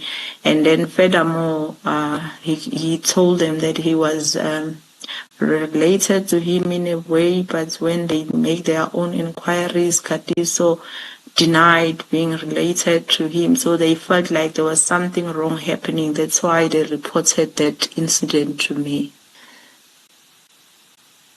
I don't know how prisons work, but is an incident such as this recorded in the prison's record where a visitor is asked to come in to see a person? Would there be a record in your experience of this? Yes, there is also some reports that the prison had made and also deposited the affidavits in that respect. Thank you. Even the video footage, I saw the video footage where they were showing me the person that they say it was the brigadier entering there. Yes. And do you know if anything has been done about this arising from that report, whether any action has been taken to deal with this? No. Okay. Thank you, Witness B. Commissioners, just to link the past 2 days' testimony, Witness A, you will recall, testified that he placed with the prison officials strict instructions that if there are only certain categories of people who are allowed to visit, and this is part of the reason why they were alerted of the visit. Furthermore, Witness C will come and deal with the specifics of the visit, including the records they received from the prison officials. Thank you.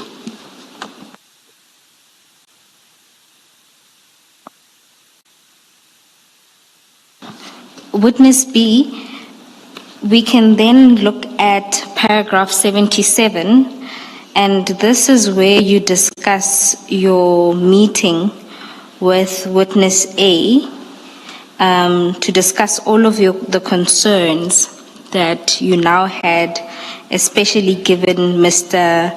Dao's release. Can you talk to the Commission about this? Yes. On the 3rd, we couldn't even sleep. We met, we reflected on everything that has happened, and we also reflected at the danger that was facing us now that Dao was granted bail. On our first attempt, we tried to get hold of Brigadier, trying to explain to her how do we feel now, what is at stake right now. And then we couldn't find the Brigadier. She was not in the province. She was having something out of the province, and then failing to get hold of her, we then tried now to think what else can we do. Given the facts that already we had an instruction to say, you speak to me or the general, now we try to think how can we reach the general. At that point, we didn't have a direct line with the general. So we engaged one of our colleagues that we have worked with in the past. The one who's not even in our office, and then that will be Sergeant Matendra, who was, we knew that she's got an easy access to the general. Therefore, we drove to him, and then we deliberate there. And one of the reasons why we opted to go to Sergeant Matendra, I guess witness A has touched on this, because we have a history of working together in the serious cases. We once worked on several cases. Therefore, there was one member that we used to work with, of which a witness B mentioned that passed away. Maybe it's not the right word to say he passed away, because he didn't pass, actually he was killed. And then with the situations that he would communicate with us to say, hey, there's a problem here and there, and then I might be killed. And we find ourselves in the very same situation. Witness B? And Witness the person B. who would best Witness B? understand it was Matendra, because he knew what Ndlovu faced and subsequently what happened to him. So Witness we B. knew that he would understand our Witness situation. B. But the main point, it was for him to connect us with the general, Witness, which he subsequently did. Witness B, please hold your thoughts. Don't forget where you were. Ms. Poe, did you not introduce this discussion by making reference to paragraph 77? Chair, I was waiting for a pause to pull the witness back to the sub-contents. Why I'm asking that is because you said the witness's eyesight is not that good, and that she would not be able to read. I just have the feeling that 77, inclusive of 77.1 up to 77.7 should be read into the record, and perhaps you should do that and just get the witness to confirm. I would like for that to go into the record. Chair, not to be defined, I'll first ask the witness if she can touch on these issues, because I think she had forgotten them and went straight. But I will do so. I'll read to the record. And are you hoping that she's going to go 7.1 up to 7.7 point by point? You see, that's my concern. My concern is that it's probably going to be a generalized narrative, whereas she says the two of us had reflections, and these are our reflections, 77.1 all the way to 77.2, unless you think the witness is going to be able to do that. Chair, lest I be disappointed or misleading the Commission, I will read the paragraphs into the record. Thank you. Starting at paragraph 77, after the granting of the bail and into the early hours of 3 August 2025, witness A and I met to discuss the case. We were extremely concerned about Mr. Tau's release and the danger that this would pose for us. We also reflected on the worrisome things that had already taken place during the course of the investigations. In particular, we recalled threats and intimidation whenever we attended bail application, including the cars that followed us and attempted to drive us off the road after the accused person's first appearance. Threats and warnings from senior SAPS officials expressing both that brown envelopes had been prepared and that if these were not taken, our lives would be in danger. Interference from SAPS members, including from Brigadier Nkwashu through Sergeant Sukudu, the omission of linkages in the ballistics report, and general unresponsiveness from Captain Mkhwanazi. Intelligence on the nature of the criminals involved and their reach, in particular that the targets of the investigations were close to senior SAPS members. The withdrawal of 3 of the 5 members who were working on the case with us. Mr. Tau had now been released on bail. We were aware of his access to resources and had been warned that if released, we would be his target. Moreover, we learned from an inmate informer that he had tried to procure hitmen to assassinate us while incarcerated. Witness B, can you confirm the contents of these paragraphs? I confirm. Thank you. Before you move on, witness B, in that paragraph 77.4, where you speak about the unresponsiveness from Captain Mkhwanazi, from what you have described regarding General Mkhwanazi, would it be wrong to include him, or is there a reason that you don't include him in that complaint about unresponsiveness?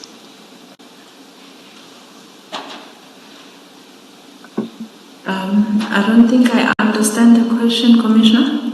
You have described to us in your evidence earlier that General Mkhwanazi has been uncooperative in giving you an interview and a statement about the events that have happened at the laboratory.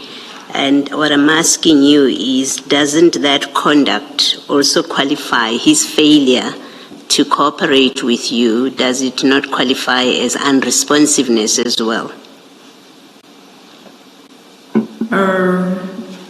It could, but at this point we are concerned with what we saw as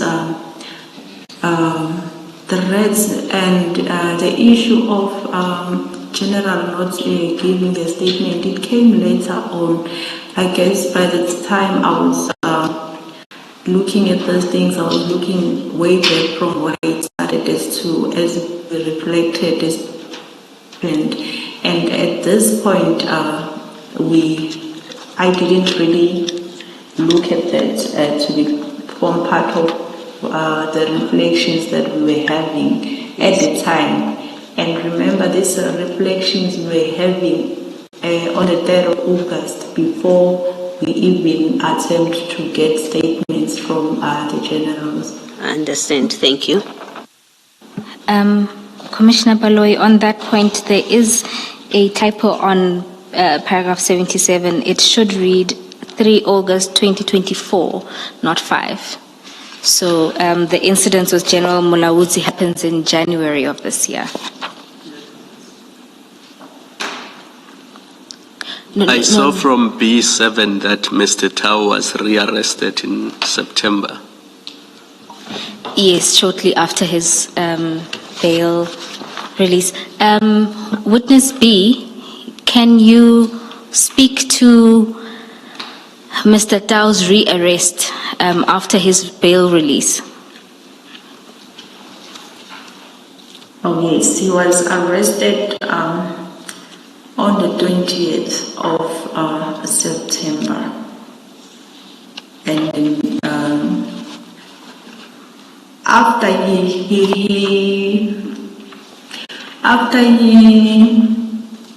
violated his bail conditions. And then what happened is amongst the bail conditions was expected to check on him anytime, any day. He was instructed to allow the police to check on him anytime, any day. And then by the first day when I decided to go to check on him, he was not at home. And then we found his son there, who told us that he went to work and he's the person who will always go. Then I just knew there and there that we have a problem now. We applied for search and seizure for his DVR because we learned that he had some cameras to monitor now what was happening all along, only to find that shortly after his arrest, he never even obeyed that house arresting. He was going as if there was no restrictions. He would leave, come midnight and everything. Then the docket, as per section 67A, was opened, and then subsequently J50 was applied and granted, and on the 20th of September it was executed.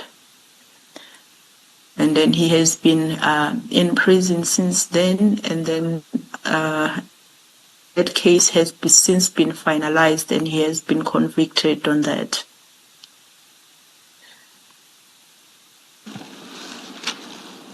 Thank you, Witness B. You were at paragraph 78 and just explained your approach to Sergeant Mathenjwa. And in your explanation, you told the Commission why Sergeant Mathenjwa was the right person to approach. And I believe that the story you were conveying there is important to you. So if you can explain to the Commission there what happened. Sergeant Mathenjwa is a colleague that we have been working with, especially in the serious crimes that involve multiple murders. And then we had another member that we used to work with, that would be Sergeant Ndlovu, who I said he was then killed in line of his duty. And then knowing that Mathenjwa and myself and Witness A and Sergeant Ndlovu would work together on certain cases, we knew that he was the person that will understand our situation at the time, why we desperately needed to speak to the general about our situation, because we knew now that our situation, like our story, it was just a same script, different characters. We were going to the roots where this other sergeant find himself in, because he would say that, hey, what I'm going through here, I might be killed. So he died knowingly so that he might be killed, as much as we already knew by that time that we are at the verge of being killed ourselves. So the best person who would understand our story, who understand it back to Sergeant Ndlovu, it was Sergeant Mathenjwa. And then we explained to him, and he subsequently indeed saw the gravity of our story, and he made sure that he connects us with the general, of which we couldn't get hold of him that time, but I believe that the sergeant briefed the general, and subsequently, I think on the 5th, the general called me and I got a chance to explain what was happening. And Witness B. Yes.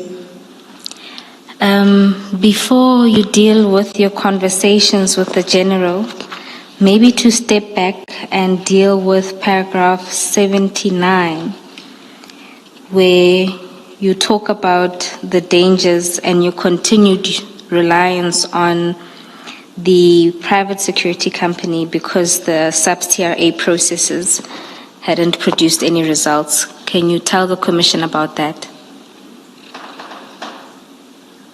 Yes, we were like, from the second, we were relying on this private security or company to assist us in order for us to be able to do our investigations. And then the TRA also was done on us.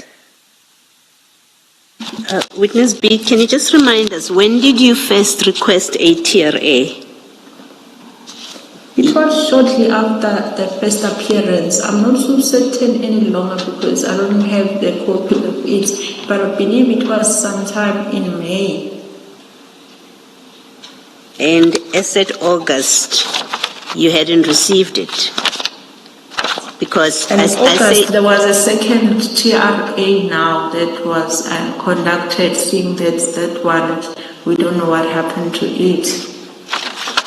so between May when you asked and the beginning of August, nothing had been done on your first request? No commission. Do you know ordinarily how long or what is the response time when there's been a request for a TRA? Ordinarily, what would be the response time? It was the first time myself dealing with that. I don't know, but what I see on the second TRA, we spoke with the general, I think on the 5th, and then it's either on the 7th or on the 8th already. We got response because the officers from the office conducting the TRA, they came to our office. I had an interview with them, so it was that quick on the second one. The second one, just to confirm, the second one was after you had now involved General Mbuso Khumalo for assistance. That's right. Thank you.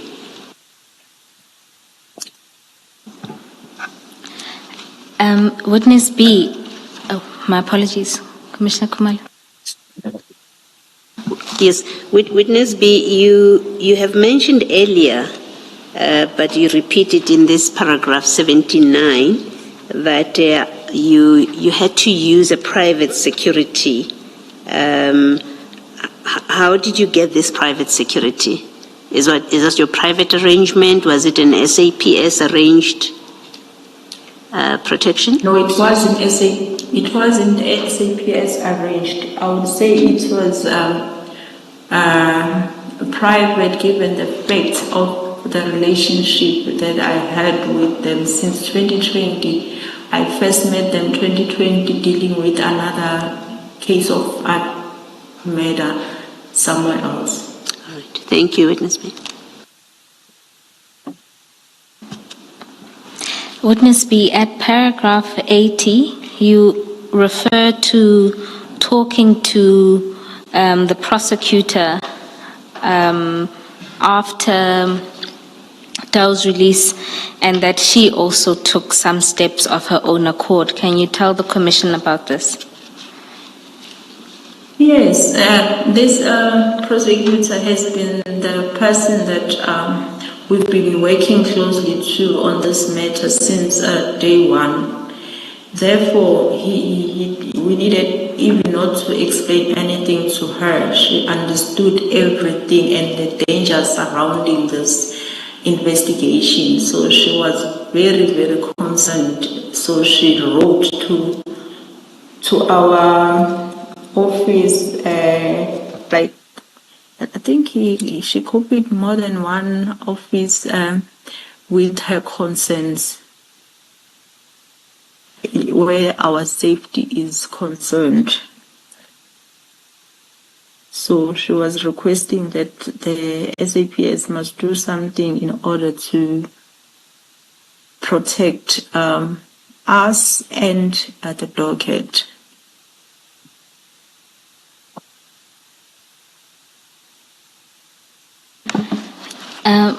Commissioners, the letter from the prosecutor is attached to General Khumalo's statement, and I think also General Masamula's statement. I'll provide specific references in the morning.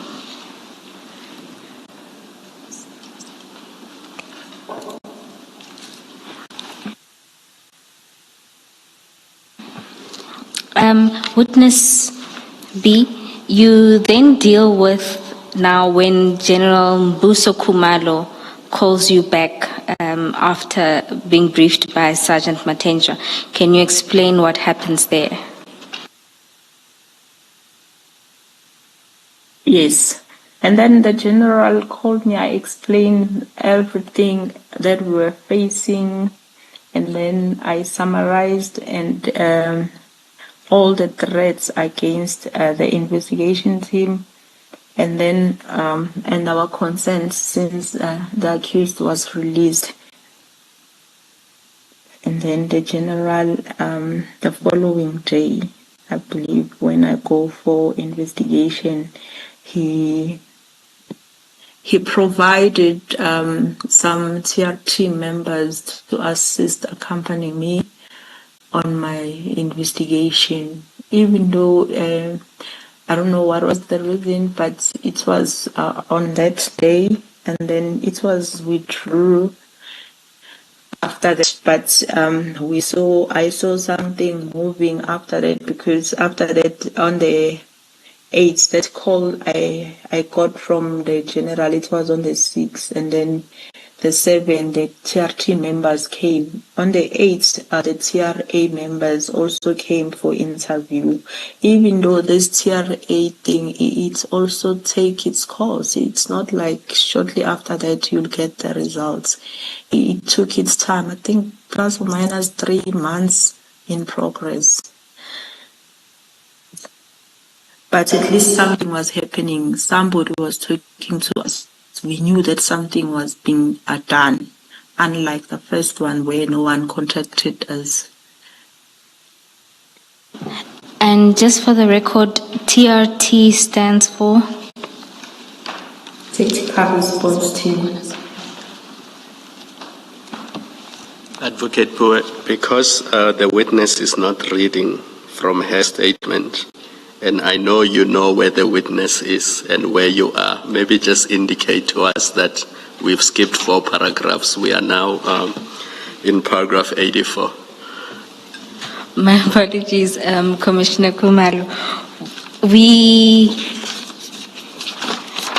The witness dealt with the prosecutor's letter, which is covered from paragraphs 80 to 82, and then 83 deals with the call that she receives from General Khumalo, and then we are now at paragraph 84, where she was provided with support from TRT and the interview with an officer from the TRA. And just for the record, the letter from the prosecutor is attached in General Mkhwanazi's statement, MK8, at pages 181 to 183.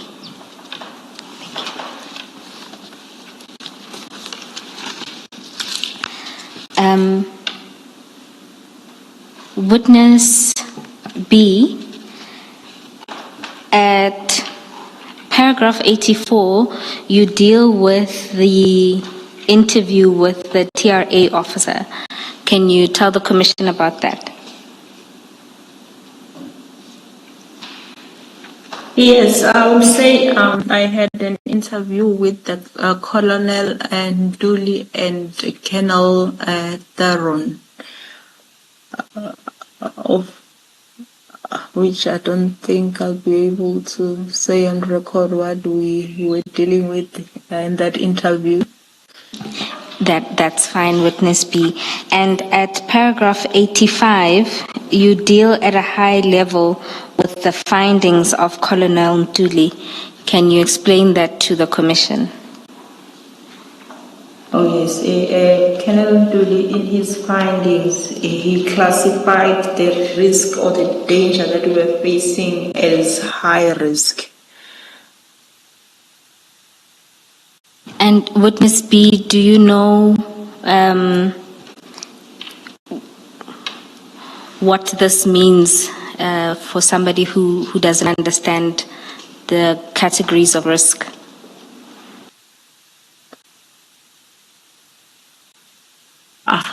In the lack of better words to describe, I would say it meant now we had grave risk. And at the end of the paragraph, you deal with then what is recommended for persons classified as high risk. Do you want to tell the Commission about that? Yes, in his recommendation, he recommended a 24-hour security where we concerned. So, meaning now that was a start of us losing our lives. More like going to prison. Thank you, Witness B. At paragraph 86, you talk about an event that happens during the week of the 12th of August with members of the cold case unit. Can you tell the Commission about that? Oh yes, on the 12th of August, we, for some reason, I believe we were at the office for something, and then two gentlemen came in, and then they said they were from cold case, of which one introduced himself as Dion Mlaudzi. They were sent from their office to request the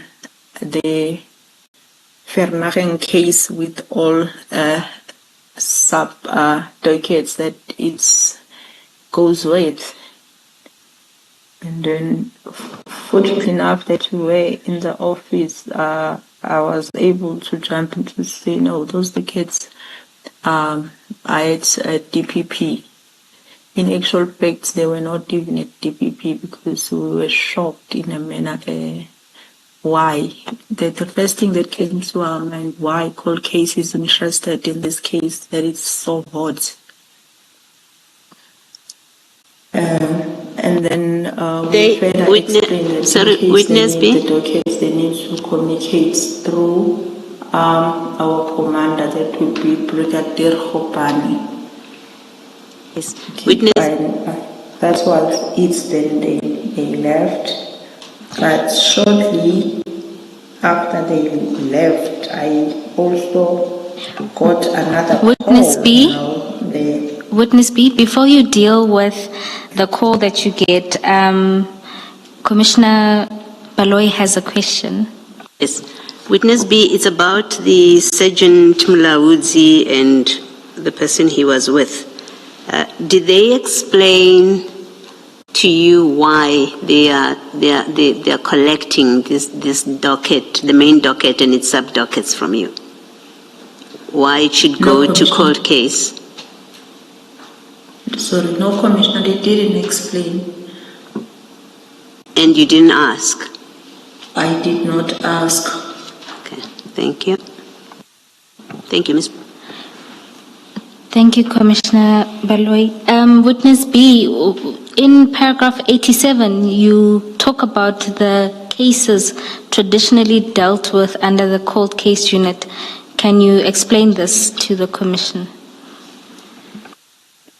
Normally, the case that will be referred to as cold case, it's where all investigation has been exhausted and nothing come forth. So, meaning no breakthrough on that case, then it will be referred to as a cold case.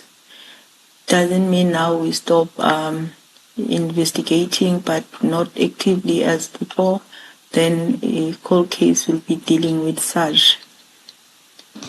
And for completeness, did Vereniging and its sub-dockets fall within this category?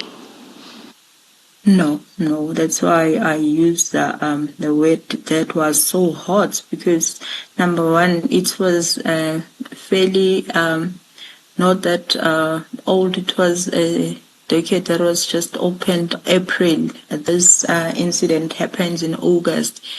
Nevertheless, that what is the period? The fact is people were arrested. It's a court-going case. It can never be classified as cold. And at paragraph 88, you then deal with a meeting that you had with Major General Khumalo. Can you tell the Commission about this meeting?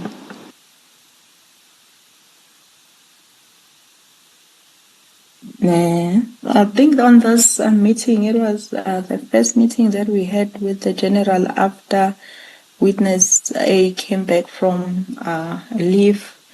And then we went and see the General. And then we spoke about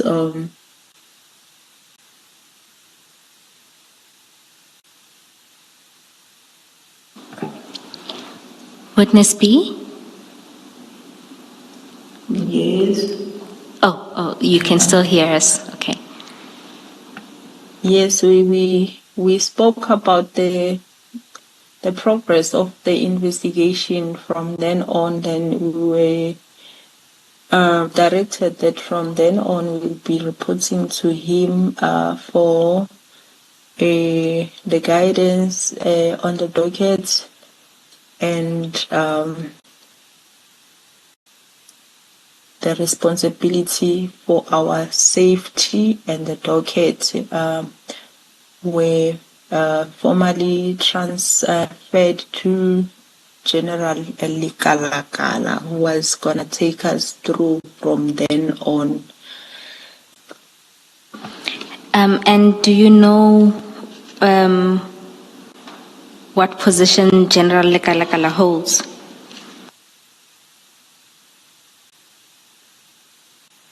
Oh, he's at Gauteng Counterintelligence. Thank you. Witness B, in paragraph 89, you then say that on the same day as the meeting, you then receive a call related again to the cold case unit. Can you tell the Commission about this call? Yes, this time around I received the call from Colonel Rod, who was also requesting the very same dockets that two gentlemen came to collect previously, and I directed her to Brigadier Hopand to be the person that she refers the request to. And why did you? Brigadier also told me so, to say anyone who wants the docket, I must just redirect that person to her. And I shared her numbers also to Colonel Rod to speak to the brigadier. Again, you describe this interaction as unusual in paragraph 89. Can you explain why? For the very same reason, because now already the two gentlemen came to the office. I explained that the brigadier needs to be contacted. Instead of contacting brigadier, I still get the same call from the same office to say I must give the dockets, and I still gave Brigadier Khopane's numbers still, but I also went back to the brigadier to alert her to say, I got this call again, however I gave you numbers, most probably they will contact you, of which it was strange, because when I get the briefing from the brigadier, nobody ever called her. And that message from Colonel Root asking for the brigadier's number, you deal with that at paragraph 90? Yes. Yes. Witness B, in that paragraph, you explain that you later approached Colonel Root for a statement. Can you explain to the Commission why you approached her for a statement and what the outcome of that was? Later on, during the course of our investigation, I was instructed by the commander here to say we must get the statement talking to the, because he wanted to understand the reason why, in the first place, the docket was requested. And then we first spoke over the phone, and she said it's okay, I can come see her. I went to her office under the impression that I'll get this the statement. However, when I got there, she said no, she was acting on the instruction from her superior, being Brigadier Gininda. Therefore, she needs to check with him first, and then he said she will call me. But then when I make a follow up, then she sent me a message to say I shouldn't be asking a statement from her. I must revert back to the general, to my general, and this matter will be handled at that level. And Brigadier Gininda, do you know the brigadier's title? Pardon? What is Brigadier Gininda's position? Oh, she's a commander. It's called case unit. He is, sorry to say, he is the commander. And when you say that Lieutenant Colonel Root said that it should be handled at the rank of the generals, what did you understand by this? It's what we always encounter during the course of our investigation. At times you get undermined because of the rank. It was more like Sergeant Beckhoff, this is not in your pay grade, therefore it will be handled at that level.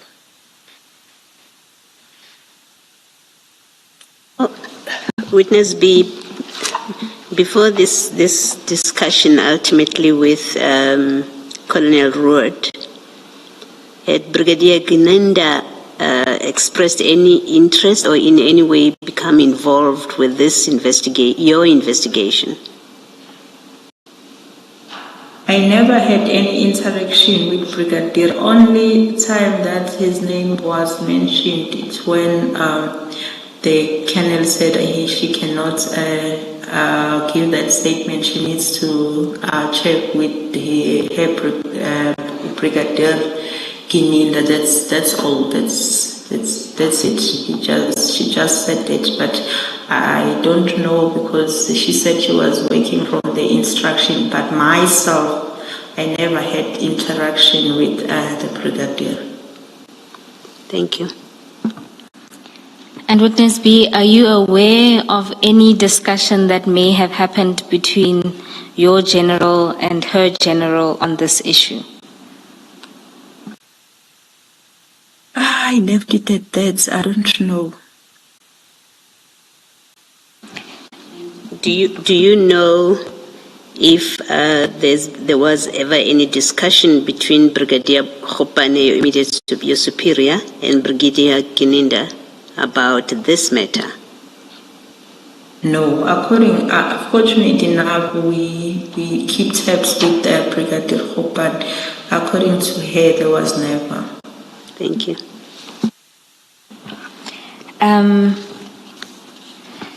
Witness B, at paragraph 91, you make a note on the insistence from the cold case unit to obtain the docket. Do you want to talk to that?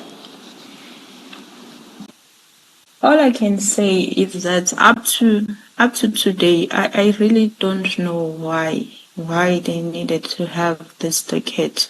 Maybe there is a reason that will be at the level of the generals, as I was informed, but myself, I don't know. I don't have any explanation. Maybe let me ask a question. Do you know who would be Brigadier Gininda's general? I don't know. Okay. Thank you. Witness A, are you authorized in your position? Sorry, Witness B.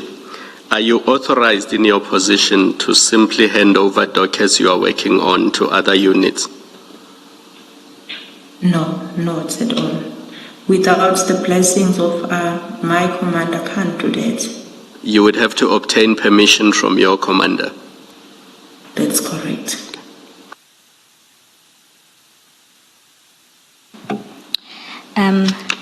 Thank you, Commissioners. Then And ordinarily, under what circumstances would the dockets be moved from one unit to another? Normally, when we have interlinking cases, maybe, and then you'll find one unit obtaining the docket from one to another, but normally the one that will seek dockets from another is the one that is having an active investigation that is at court. Maybe when you find linkages, then you'll go obtain from other units in order to place them at the court roll, because they will be there more like cold, because it won't be a court going. But when you investigate, like let me say, for instance, in this one, this docket has demanded us to have more dockets through linkages, in terms of you may find that the other docket is also implicating the same accused that you already arrested. But it can never be that you take the active one to the one that is not yet at court. Where was the I-20 Hyundai hijack from? Was it Sunnyside? That's correct, Commissioner. And so ordinarily that hijacking would be investigated by the police station under which Sunnyside falls, whatever that police station is. That's correct. Yeah, and that docket, is it not with you now or not? It is. Oh it yeah, is. So that's one example. All right, thank you. I think I get the picture. Thank you. Let me just follow up on that. Witness B, who makes the decision, and who, as in title, not name, who makes the decision that a docket must now go to cold case unit? Good question, Commissioner. Honestly, I don't want to answer on something that I don't know of. I don't know But while you at that, I don't know when the docket is declared it's going to the court case. I want to make mention of one of the cases that subsequently are at court. There's one case that was in socials. It was declared cold.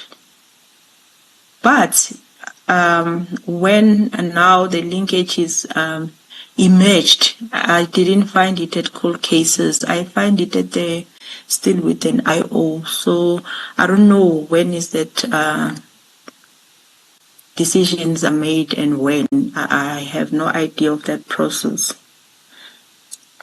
Is it possible, from your knowledge and experience, that the cold case unit can declare a docket to be called and then come and ask for it in the way that they've done with you? No, Commissioner. I mean, like an active court docket, it can never be at any stage declared as cold. Cold means there's no linkages, there's no court going, nothing is happening, there's no leads. All the investigation has been exhausted. Maybe let me just try to clarify my question. My question is, does the cold case unit declare dockets to be called and then come and get them from wherever they are kept otherwise? It will be difficult for me to You don't know? To talk on what happens in court case because I have no idea. All right. Thank you.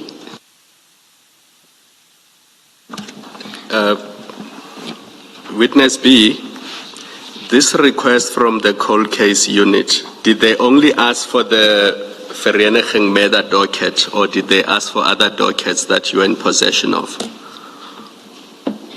It was Vereniging and all its babies. Sorry, say that again. All its? I said it's babies. I meant to say sub-dockets.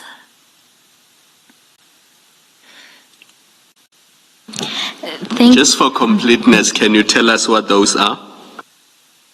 Oh, it was Vereniging 275 of 4 2024, Kleprofir 77 of 4 2024, Bramley 149 of 4 2024, and Sunnyside 286 of 1 2024.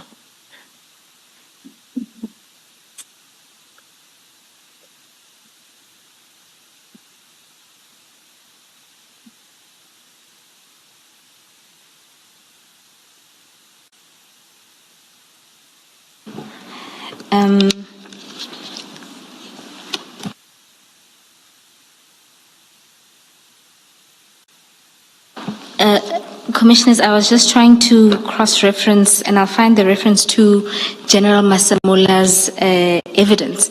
And part of it was that the cold case unit is in his office. Commissioner Baloyi, this is in reference to your question who Brigadier Gininda reports to. But we will communicate the reference. Thank you, Ms. Boy.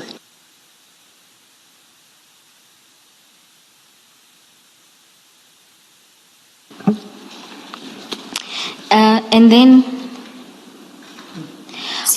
at paragraph 92, witness B, you deal with the unexpected events of the 5th of September while you were at your residence. Can you tell the commissioners about that?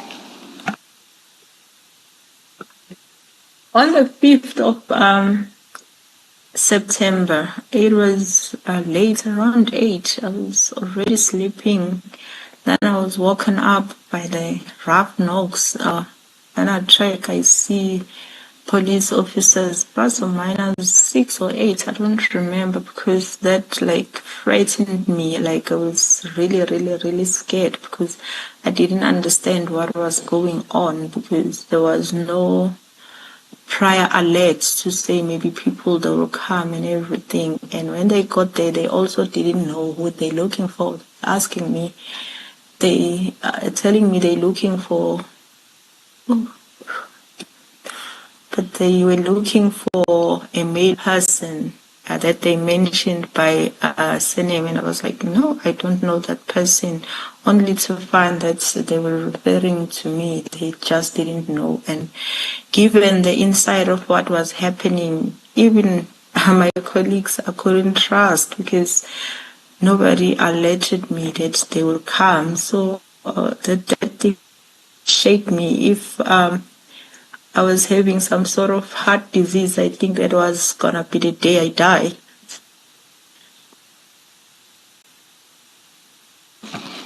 And did these officials explain who had deployed them to your residence? As to who, I don't remember if they said, but they said they were from public policing, public order policing, and then they were sent to be there at my house until the next morning. Then that was the beginning of the 24-hour protection, because when they leave, there was a relief. Like it went on and on and on like that. There was never a time where there was no police around me. And was it just public order policing that did the 24-hour security? No, at the night it will be them, but in the morning it will be TRT. And the TRT will be the one who will go with us for investigations. And in real terms, what did this look like for you at the time when these two units were providing protection at your residence?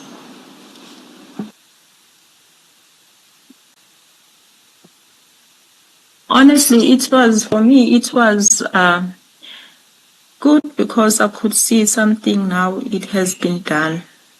And then it will make you feel a little bit better now when you go out and do your investigation. But the only thing that was frightening me, it was that encounter at night. And then from there on, we understood that that's our life from then on. And at this stage, did this have any effect on your family? A lot. As I'm saying, that was the beginning of us losing our lives. It was not only on us, on family too. Because even the children couldn't understand, why are we now surrounded by people all the time.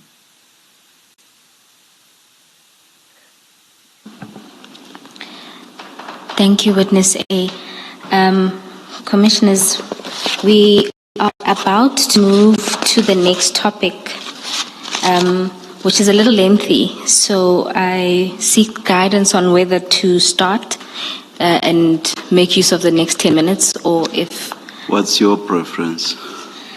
I would prefer a slightly earlier adjournment. Can I just ask one more question? Witness B, you may have covered this earlier, but maybe I did not hear you. Did the cold case unit ever come back to ask for the dockets, or was your communication, I believe it was with Lieutenant Colonel Ruot, was that the end of it? They never came back to ask for the dockets? That's right, Commissioner. That was the last time. Let us adjourn and resume at 9:30 tomorrow.